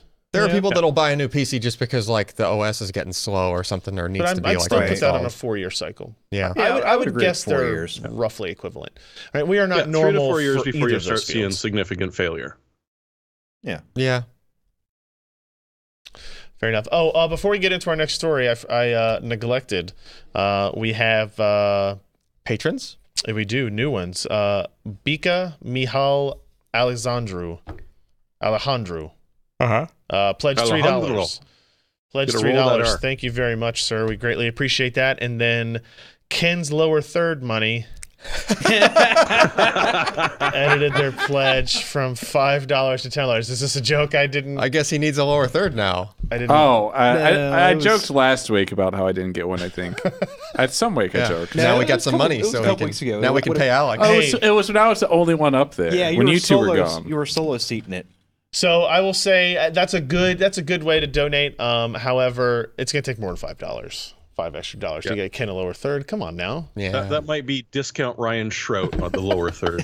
we gotta break out the motion graphics machine and with the yeah. teletype connected to it Yeah, and generate. That's 10 gigabit networking we have to buy for that specific blog. It's like a 3-week render period. Yeah, it's got Yeah, a, it's got yeah, a punch that's card true. reader We're on gonna take it. out the Amigas. Video toasters. Oh Yeah. Our second story that comes to us from Hard OCP tonight is they did some testing of Wolfenstein that is unique in that it only supports Vulkan, correct? Yep. Right? Correct. Works very well. First time that's happened, right? Since Vulkan's been a thing. I'm trying to remember the last time. Josh, you have any idea when the last time there was a game that came out that only supported OpenGL, for example? Oh. Half-Life. Did Doom? Did like the Doom? Oh, the new yeah, Doom? Doom Was is- it, More Half-Life? was it only OpenGL? Yeah, I think so. OpenGL and Vulkan. Yeah. Yeah. Yeah. Which they added Vulkan with a Oh, patch yeah. later, right after the launch. Yeah, To Doom. I'm sorry. I'm talking about Doom 3. we're talking about Doom 2016. Yeah. I'm talking about Doom 3. Was I that didn't- an only OpenGL? I don't know if that I was don't only know. OpenGL. I don't Don't think remember it was. that. I think it was. It was. Huh. It was. Yeah, Carmack Yeah. probably didn't make a lot They of they, DirectX they still engines. don't make No. DirectX games there. Yeah. Like Hence. Come on. And it would have been Rage the was API, OpenGL. soon to be known as Vulkan back then too, wouldn't it? Yeah. Yeah. So what did Kyle and the guys there find with performance here? And I say Kyle, I really mean Brent. Sorry, Brent. Kyle just edited. This one will quite happily click the snot out of any hardware. At 4K, Uber was not playable even on the 1080 Ti that they gave it a shot with. If you dock it down a bit, the Vega 64 actually pushed out the 1080, but couldn't quite keep up to the 1080 Ti, but is sort of proving to be a really strong contender for people that have a 4K display. Part of the reason for that is this thing loved RAM. It maxed out 8 gigs quite happily at 4K and probably would have liked more. But the other sort of interesting thing, and part of the reason I decided to post this one, apart from just, the coolness of Brent and Kyle, is, money, guys. I know you're in the chat. The video settings are very strange. Like, have you ever seen GPU culling before? As an option in a game? As an option on a game. To do what? Or deferred rendering. If you go even back to our site, I took a shot of the advanced video. So, yeah, click on the advanced video options. All there. right, I'm going to get my So you've got GPU culling, Asynchronous chromatic compute. aberration, there we go. deferred rendering, and the biggest one, which disappears occasionally, is it's the async.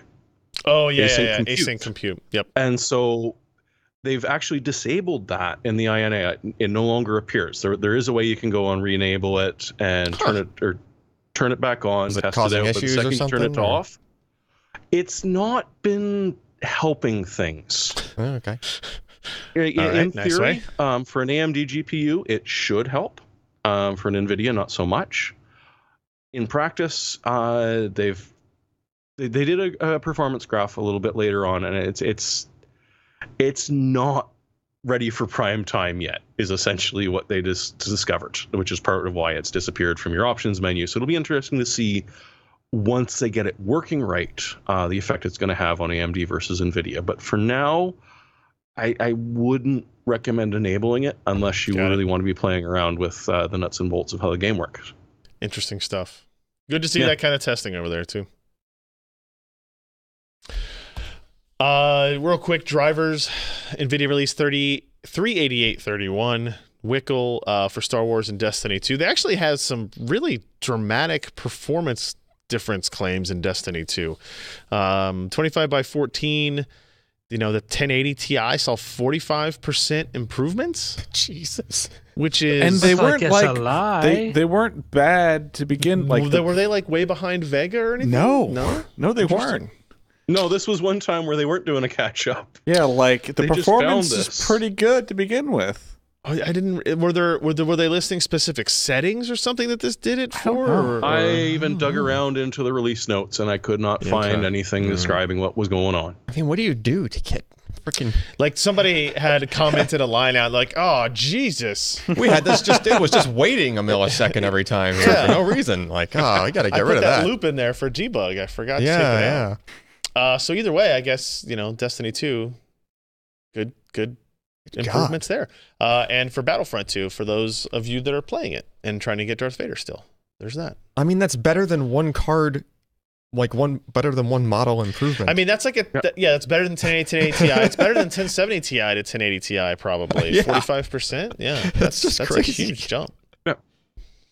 It's like on one hand, hey, good for you. On second, what the hell were you doing before? Consider Right. they even had it like Come this on, is Sean. this is an NVIDIA game, and they had a optimized driver out for the beta. yeah. So like they've That's been true, doing you're this right. for a while. Yeah. So what the hell? I'll just Well, give they were Sean working crap on the next time I driver talk on to him. Friday afternoon and then called it a weekend and took it up first thing Monday morning and then said, screw it, we're done. We forgot about it. Things happen. Also, real quick, mention FSP, maker of power supplies, but now also other PC accessories, announced the CMT510 tempered glass enclosure. That's pretty. It is. But there's a big old both panel right sides in front of and the the front. fans. Yeah. I mean, yeah. Obviously, the air is coming in the side. Steve but- over at Gamers Next would have a damn field day with that, because when they've tested cases like that in the past, and they don't do good things for the airflow. So there is an surely not. Of course not. You just But have to push all the hot air out. yeah, exactly. So there's an opening between the front of the case, obviously, and the tempered glass. Yes, but it's just that the air has to come in from those sides, and fans don't like moving a lot You're of not air drawing when a that vacuum. air has to make a turn as they're coming into the fan. Right? It's more turbulent. It's louder when they can do it. They might have to spin faster to get as much airflow. Yeah, well, it's probably still quieter in the end because, again, piece of glass in front of the fan, so it's That's true. blocking the noise, right? But you look cool while you're doing it. $100. Yeah. So the relatively nice expensive thing for a is that- tempered glass. So all sides are semi-transparent tempered glass. So the back panel is as well, Huh. which is relatively unique. And when you look at that the shot of the empty case that I put up, that is what it looks like. Your two 3.5s are attached to the back plate. Yeah. Your 2.5 drives sit flat on top of that PSU shroud. The rest is empty space for your components. Even the top is glass. It's Yeah. The labels for the ports were just etched on top of the glass. Yes. You could tell it was like there was space there. That's kind of cool. That is cool. The whole dang case is. Yeah. Yeah, What and if for you take a $100, glass cutter it's- and cut out holes for the fans in the front? Solves your problem there. It's like you're stealing the jewels or something. Yeah. Yeah. Suction cup. Yeah. All right. So that's from FSP. And then, one more last thing, because Alan pulled a Josh on this one. Yeah. Micron launches. Nice. Micron launches 32 gig NVDIMMs, which for a long time I looked at as NVIDIA DIMMs, but that is not the case. No, that's not the case. Non-volatile DIMMs. Yes. They're They're DIMMs, Intel but they have announced- non-volatile. Well, okay, so they are non-volatile by some means. Right? There's different types of them. Did you get enough paper towels before all this? Excuse me? Before you started to pull a Josh? Oh, sorry. No, I don't pull that kind of a Josh in the office here. Okay. So Only in Micron launched, not announced, launched. They're supposed to be shipping this 32 gigabyte version of their NVDIMM N, which is NAND flash combined with DRAM.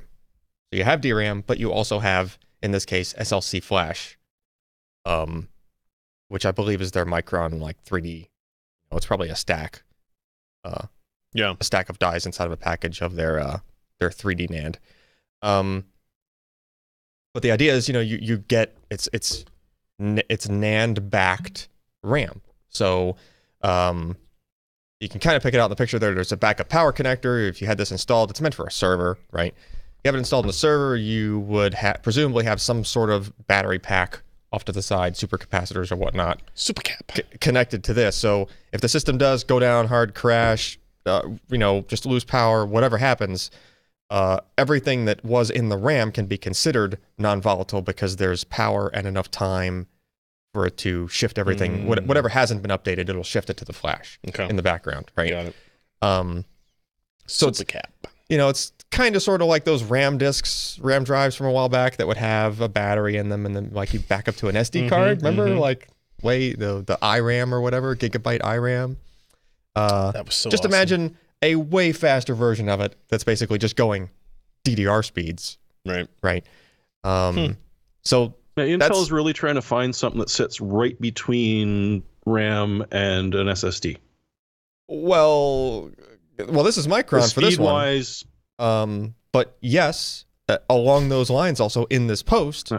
I have because speed-wise, this particular device just goes DRAM speed because it is DRAM. It's just also able to speak to flash on the back end. Got it. On the flip side, Intel has announced that Optane, basically, they keep calling it 3D Crosspoint DIMMs, but it's probably going to be launched with the Optane name since that's Intel's name for branding Fast for, things. for 3D Crosspoint. Fast things, yeah. But they can't call it Optane memory. Yeah, they're not because- going to call it Optane memory because they already used that one on the dang cache thing, which is M.2. So maybe they'll just call it Optane DIMM or something. Should have called it is a Optane DIMM. caching. So this is just going to have Crosspoint on it, not DRAM. Got it. So Right, it's because slightly the Crosspoint slower. slightly slower, but it's just purely non-volatile. Right. Don't have to worry about the supercap. No super caps, no battery backups, none of that stuff. Just straight, you're able to just talk to Crosspoint. Now, we're not sure what the latencies would look like. They didn't announce. They just said it's coming second half 2018. They're like, this is when it's going to come out. Got it. I don't think that's Intel's fault. Like they keep pushing it off or something. Like the whole NVDIMM thing, it's tricky, right? You need BIOS support. You need motherboard support. Only like Supermicro server motherboards so far, I think, have been the ones that primarily support NVDIMM at all. Like the BIOS needs to partition out the RAM, like during the boot process, the non-volatile portions. And basically, it presents to the operating system differently than the rest of the regular RAM because, You don't treat it as if it's regular RAM. You know, but somehow you have to connect it to the OS in such a way that you can use it at RAM speeds, right? That's the trick, is the implementation, not just, you know, putting the media on a DIMM thing and just plugging it in, right? Got it. So, I mean, there's not even the spec is not even finalized for what Crosspoint DIMMs would use. Okay. Right? So it's probably, you know, other reasons for the delay, right? It's just not ready yet. Like everything else hasn't caught up to the fact that you can take this, you know, fast and non-volatile. Much less the firmware on your motherboard. Yeah, and the way like, the CPU handles this. Yeah, exactly. And that's where you know, that technology is it's there. It's been there for a little while in the part that Micron launched. In other words, it's DRAM that kind of transparently in the background can back up to flash. But Crosspoint stuff is going to take a little bit more innovating. And this is the kind of thing, it's going to come out for servers first.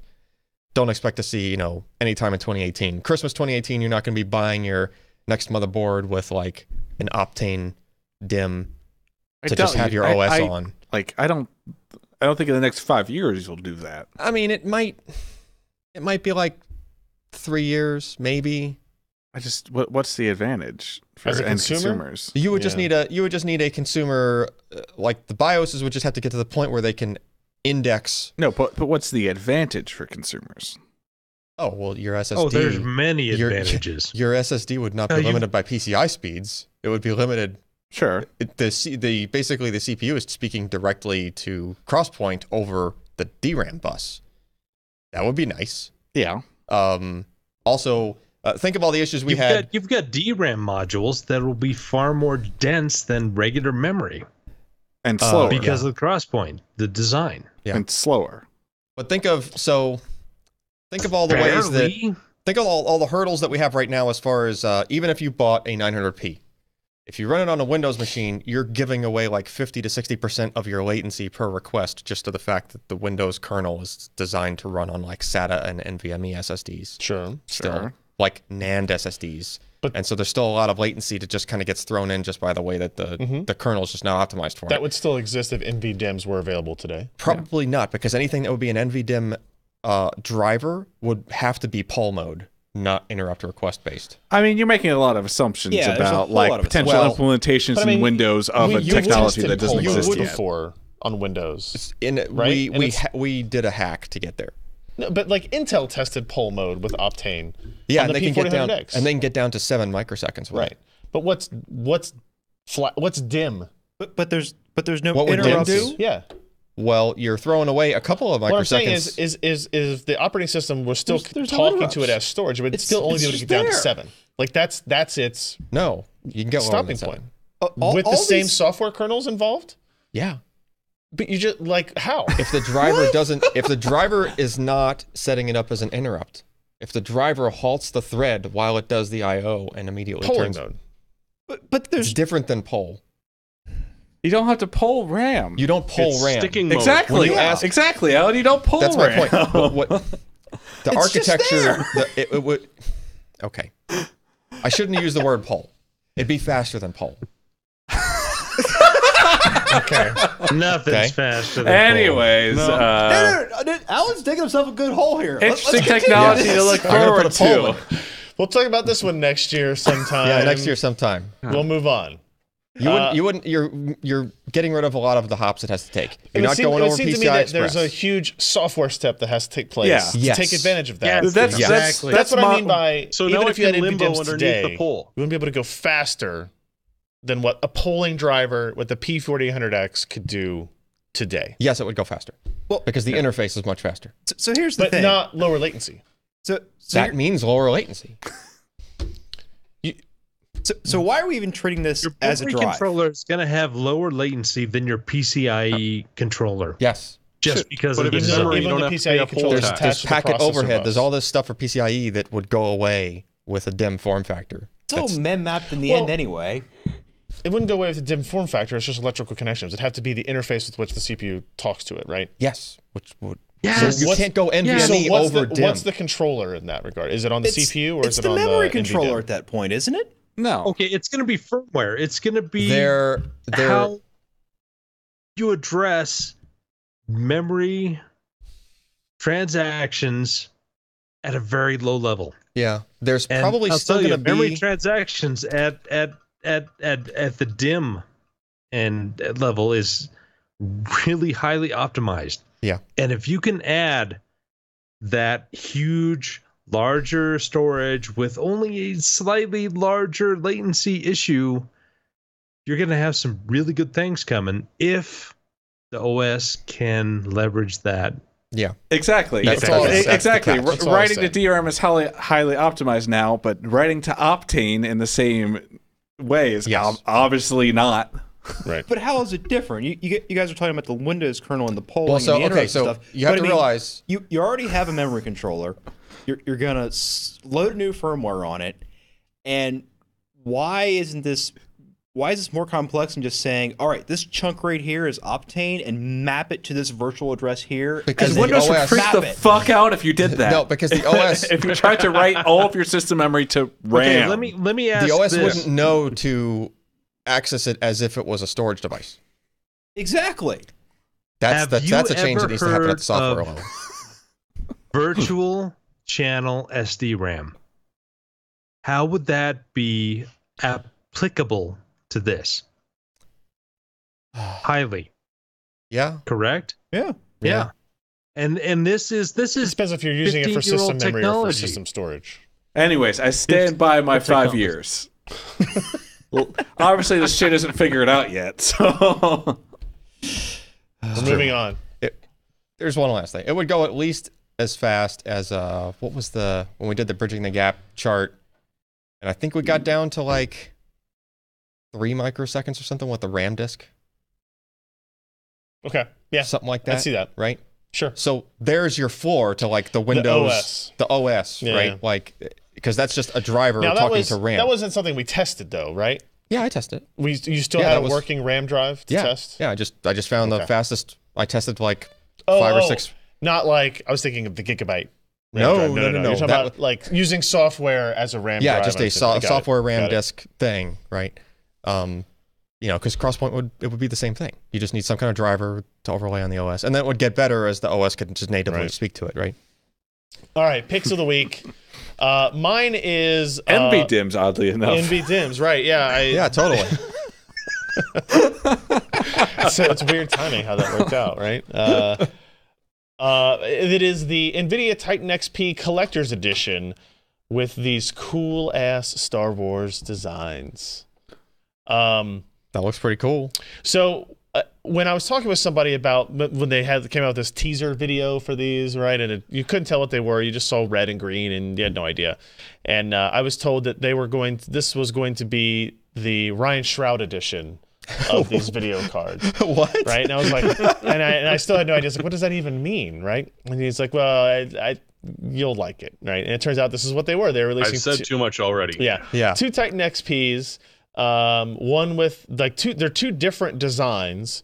Not only is it just different LED colors. Yeah, the One fan for the is Jedi Order, one for the Empire. Yeah, the actual shroud is different. the yeah. fans have different symbols on them. The shroud is slightly different. Yeah, why won't this? One is ribbed Actually, for not your just pleasure. slightly different. One's silver and one's Yeah, black, let's look right? at this one. Well, and the I think Jedi so, yeah. Order one is battle scarred. So you can there's see over chunks here out of what it already. okay, so it's meant to kind of look like this lightsaber style and design. It's still a Titan XP in terms of perf. No secrets there. I don't think this is like highly overclocked or any of that type of I stuff. believe you mean it's the fastest GPU you can buy. Yeah, sorry. Well, It's the super bad. Look, I didn't know it had Star Oh, Wars. it's thing on Star the Wars back. But logo on the the Star Wars back. logo is the wrong direction. If you install that in the case, Yeah, It's- but if it's- you're installing this in a case, don't Yeah, do that. sure, Like, but don't face they should down. have just rotated I it would 90, agree. And they should 180 have put, degrees. They should have put lights on it too. Yeah. I would agree. I mean, look at this. Look at this. Oh, it lights up through the back plate. Like, See this picture right here? Oh, they already showed this. Well, I'll show mine then. It's like they've got the packaging here. Hey, that's lit up in the It is packaging. lit up. I will tell you that inside mine, it is not lit up, and that is disappointing me not right now. lit. but AF. supposedly you can power it.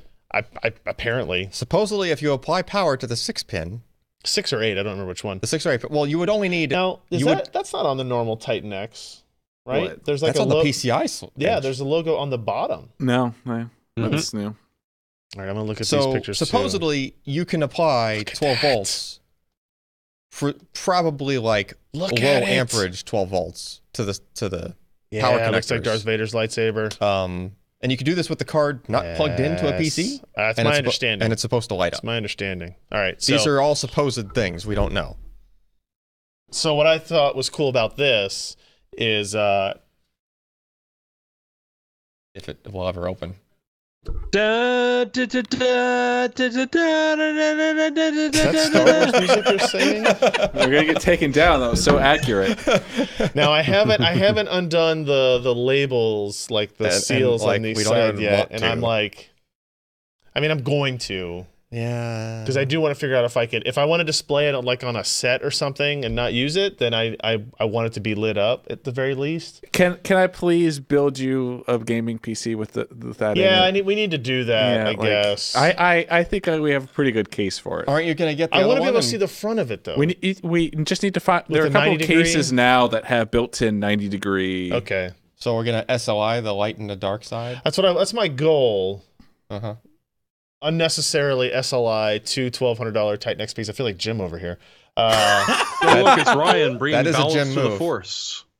Yeah. You did the graphics memory. Yeah, he's going to cut me Not out only of the does it loop say for Star the Wars next in the 2 back, months They've to notched, get another one of they've these. notched out. Flip that around. They've I notched feel out the see it. back of the. Oh, they notch out the back of the Yeah. display so you can make sure you can see Yeah. the whole logo. This is really, really cool, well designed. I'm trying to figure out, I don't know if it says anywhere on the site.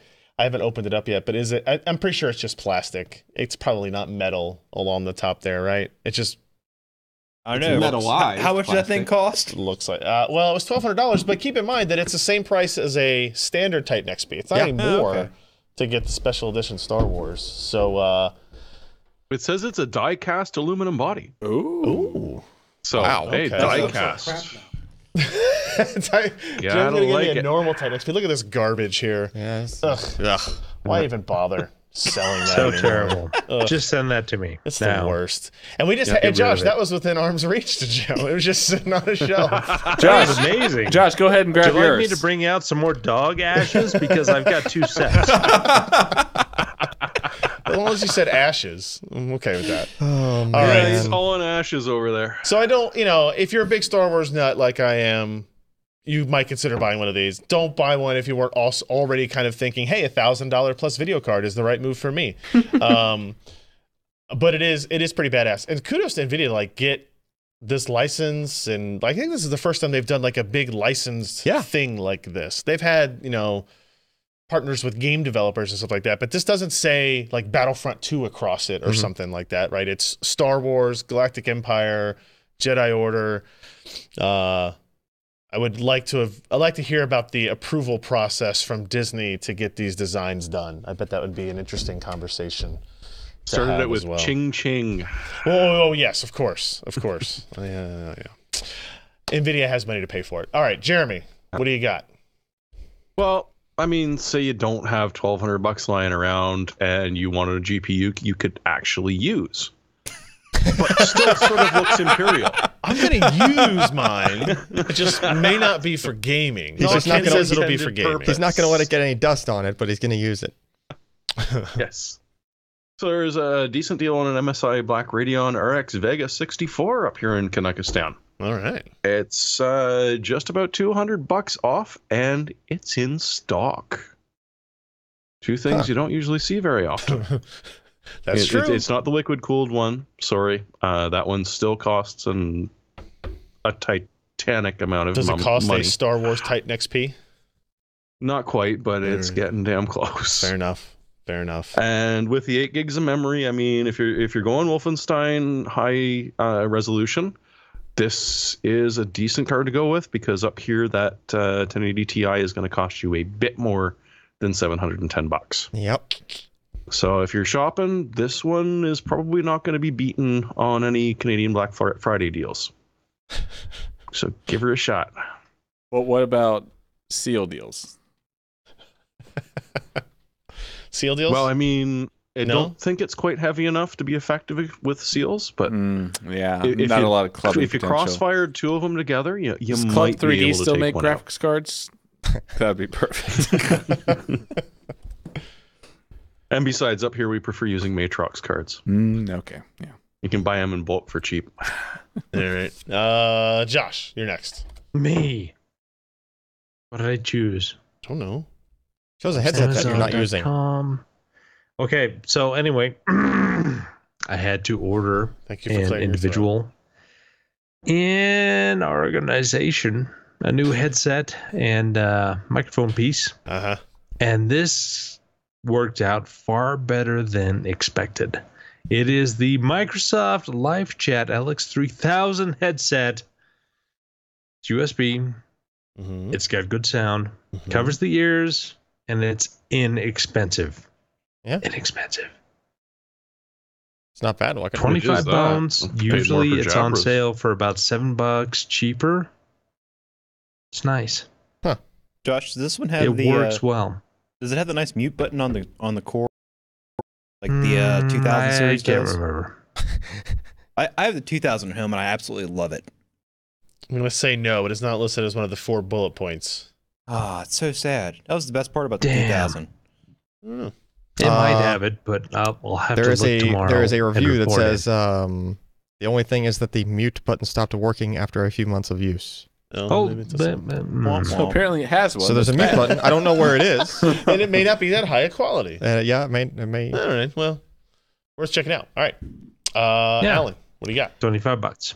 Hey, so I Hey! need to figure out a way to plug in my camera to a computer to provide power to it without the camera thinking that it was in USB data transfer mode. Okay. And it's harder to do than you might think unless like you just start hacking pins out of I was going to say, you technically could just take a cable and take pins out you of it. could, but then the camera would not charge at the high speed. Okay. See, there's a tricks you have to do to the signal lines in USB for it to think that it's a 1 amp charger, All right. right? And those connectors, those adapters are supposed to do it Okay. for you. Pretty cheap. It's just a little, Porta Pow is the company. Yeah, we've used their stuff before. That was our first USB power monitor. Was Yeah, from they Porta-Pow. they make more recent power monitors as well. They make a power monitor that has 2 ports on it, which you might see like linked in the. You might also like whatever on that thing. Mhm. Yeah, it's actually that. I think we So- have one of those. So there's a power meter that has one port is a data port that passes it through while it's measuring your current, but the other port does the same function as that Porta-Pow thing. Got it. Gives you power only with no data. Mm-hmm. They call this Porta-Pow is the brand. Data Blocker is the product. Okay. Data Blocker USB. Yeah. Data blocker. With Smart Charge 2 Is pack. that like beta Smart charge. blockers, or is that just a different It's thing close. entirely? No, it's close. Okay, cool. You can take these like beta blockers. Yep, and they're Swallow. full of antioxidants. Yeah. On fiber too. So $12.99 for 2. No, is there like $7.99 for 1? It looks like. Yeah, and they make same company makes cords. If you just wanted a cord that just did that, Right. I found those somewhere. Like just dig So in around. this example here, where this person has an iPad attached, the general idea here, or I guess it's not an iPad. No, it is an It is an iPad. iPad. Yeah, I don't know. That's Not where you plug in. It's the screen is Oh rotated. yeah. This is to charge it, but you don't want the computer to know it's connected as a data device. right. Which Essentially. nowadays the OSs have like you have to trust the computer for the iPad Right. to start, but that wasn't always the case, right? So I Got could see it, that's got why it. you would want that. All right. So Or if you just don't want iTunes to fucking pop up on your PC. Or that. Yeah, no joke. Constantly. Hey, you need to update to the latest. No, I don't. I don't have to update to No, I anything. don't. And you what's can't. the you bid on the can't top make right me. there? That's $600. Oh. Your logo here, pack of 100. Oh, okay. Yeah. All right, fair Just enough. get in with the PC That's Pro actually logo. cheaper. That's only $6 Josh a piece. Technoscope saying he's looking Yeah, for an Josh adapter Tech. with built-in diodes. Well, Josh I Tech think this blockers. one. I think this one has the built-in resistors in order to trick the device into thinking that it's quick charge. I'm not sure what he means by diodes though. You know, maybe he wants LEDs too, No, he's probably got all paintings diodes down are the not diodes on light the left emitting. side. but they should be. No. They should be, You should just any PCB you look at that has resistors, they just or and just they should all diodes. be RGB. They should all just be like, oh, just RGB. Yeah. Give it a year, Ryan. Give it a year. All right, that's going to be it for the show this week. Thank you, everybody, for joining us. PCPer.com/podcast. Go there. You can find links to the downloads, the RSS, video files, all the stories we talked about, all the links we talked about in our hardware, software picks. All that stuff is there. And we'll see you next week with No, we won't. Next week, we will not have a podcast. Thanksgiving. Why not? What's going on? Because it is Thanksgiving, and we're not... we already did For that last one. non-Canadians. Jeremy will be here to record a solo PC Perspective podcast, Canadian edition. Let's see, we could get him and Scott to do one, maybe, just the two of them. And they could Who's lament. gonna Just record the it two of us. at the home? We at the can make it mothership. if you try. You guys don't have to record it, just transcribe it and then post it on the site as a story. Sounds good? All right, sounds good. So we probably won't have a podcast next week. No promises that we won't, but probably won't. We'll see. Probably not. If not, we'll be back the next week. All right, see you guys. I'm Ryan Shrout. I'm Jeremy Hellstrom. I'm Joshua. And I'm Alan Malventano. Bye. Hooray. I solved your problem, Ryan. What problem is that? I got Which lots of one? It problems. was about the video cards. How you want to display them, but they Oh, should yeah, be yeah. used. Just take off the coolers and put water blocks on them, and then display the cooler. True. Or I could swap them with a normal Titan XP cooler Exactly. on it. And then Like a 1080 Ti. Is that the same PCB layout? Probably. probably. Reference 1080. Yeah, probably. Reference 1080 Ti. It'd have to be TI, not 1080, but yeah. Yeah. Yeah, Thanksgiving's Thursday, but usually everybody's traveling on Wednesday night. Actually, normally I have a family event on Wednesday night, so we'll see. Like I said, wouldn't count on it. Poker. Wouldn't count on it. Say what? Wouldn't count on being here He till said midnight poker, the day not before hooker. Thanksgiving. Okay. Someone Why from not? PC Yeah, Per needs poker. to do a live stream in front of a Best Buy on Black Friday. There is one right down the street. I'm good. Huh? No. There's one right down the street, but I ain't getting anywhere close. I think to you'd have it. to But I line think up if you now. just stood in a And we parking do lot. it through a telephoto lens, so we're about a mile away. What was it? I think Best Buy opens at 6 p.m. Thanksgiving night. I mean, we have Best Buy right down the street. We could just drive by and take a picture, but I don't want to be on the roads. Yeah. Bunch See, of crazies before, out there. before I had a kid and before my You matured. sister-in-law had kids. No, I'm still not. Black Friday was perfect because my wife, who was just my girlfriend at the time, and like her sister and mother and all the women went out shopping. And me and Zach, her brother, would sit and play video games all day, right? By ourselves, nobody bothered us. We didn't have to do anything. We didn't have to worry about like making food for kids or changing diapers or all that type of stuff.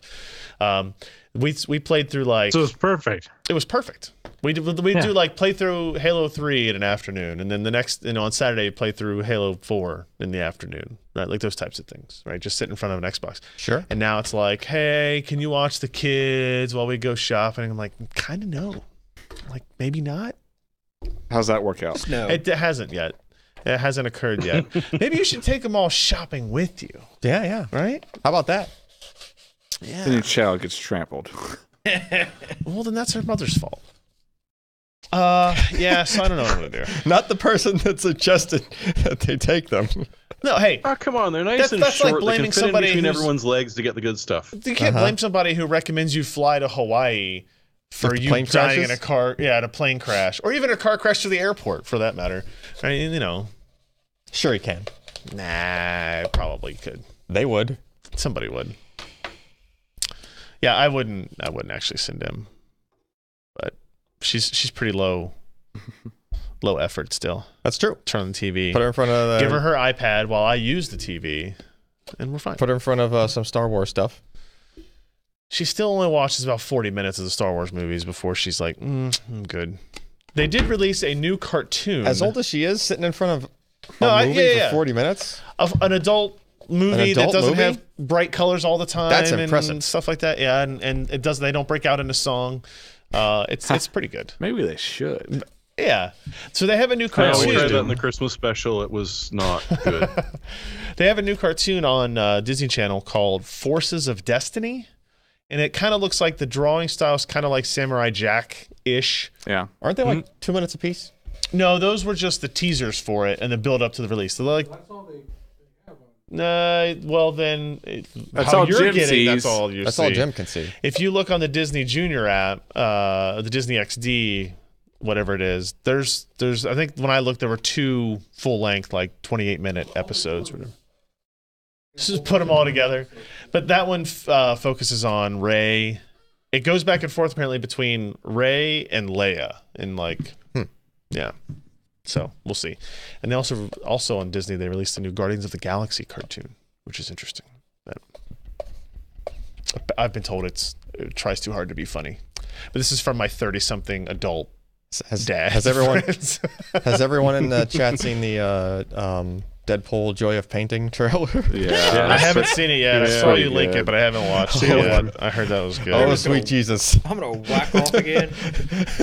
Yeah, it's definitely not safe for work. No, It's totally not safe for work. Biohazard's right. Eventually, I will You're play not the crap, games I with her. watched Yes. it there. I was impressed. I don't know who was here. I think only Ken was here when M was here the last time. And I had a giant bomb video up where they were playing Super Mario Sunshine, but it was paused. Right? Yeah. And also there were 2 windows over top of the video window. So Uh-huh. all you could see in the middle was like Mario A little in the sliver middle of of a Mario, jump. Right? And she walked over and as she does, she comes over every 60 seconds and she wants me to put some toy together or Yep. put some dress on some doll.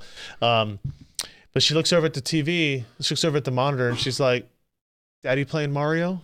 And I was like, I'm not. I am actually not. I'm only here doing work. Like, she said it in a way that was like very accusatory. Uh-huh.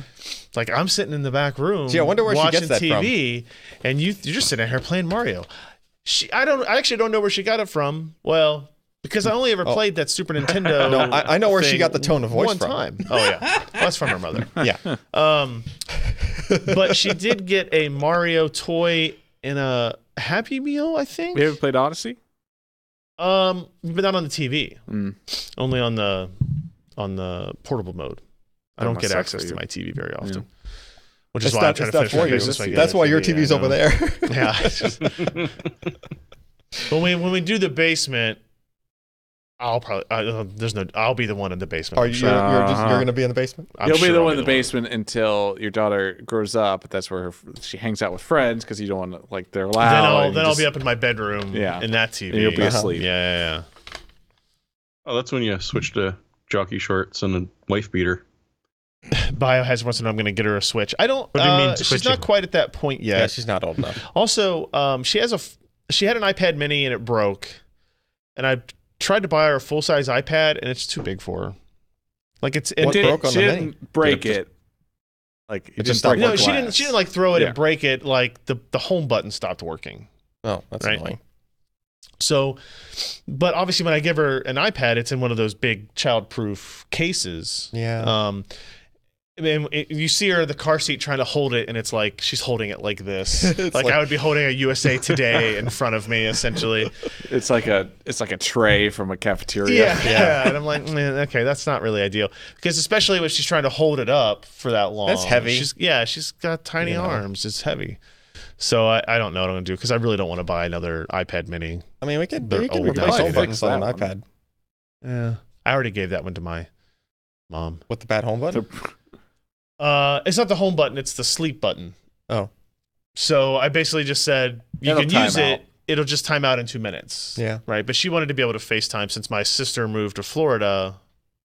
She can now FaceTime find with some the like three a few kids. generation prior iPad Mini on eBay or something. That's what I did, and I got the one. Oh, with the bad home With button. the, Or I the mean, bad it sleep wasn't button. bad at first, and it was only like $180 or something. Yeah. For So an do that iPad instead Mini of too. Big old iPad. Yeah, maybe. But then it'll be slow, and when I have to use it, that'll be really annoying. You're not going to use it. Every time she has a problem with it, who do you think uses it? Every time she wants to watch a specific show that she can't find, who's got to use it? Yeah. That won't happen much longer. She'll She have all already, that. she already goes through it all, and actually, it's more annoying because she watches everything for 2 minutes at a time, Oh. and then she moves on to the next movie. I want to watch Frozen. I want to watch Moana. I want to watch Paw Patrol. I want to watch Lego. Oh my God! Just pick one. You have to finish one let's before you see. watch the next one. Anything else? I guess that's it. No, I don't have the other card yet. He says, Yes, if he had the other one, they would be stacked on top of each other, and we'd be Kilroying the podcast. This one kind of looks like a dark side one, but it's That's just true. a normal Titan XP. You okay there, Josh? Yeah. All right. That's going to be It's it. been a long We're done day. with the show. Yeah.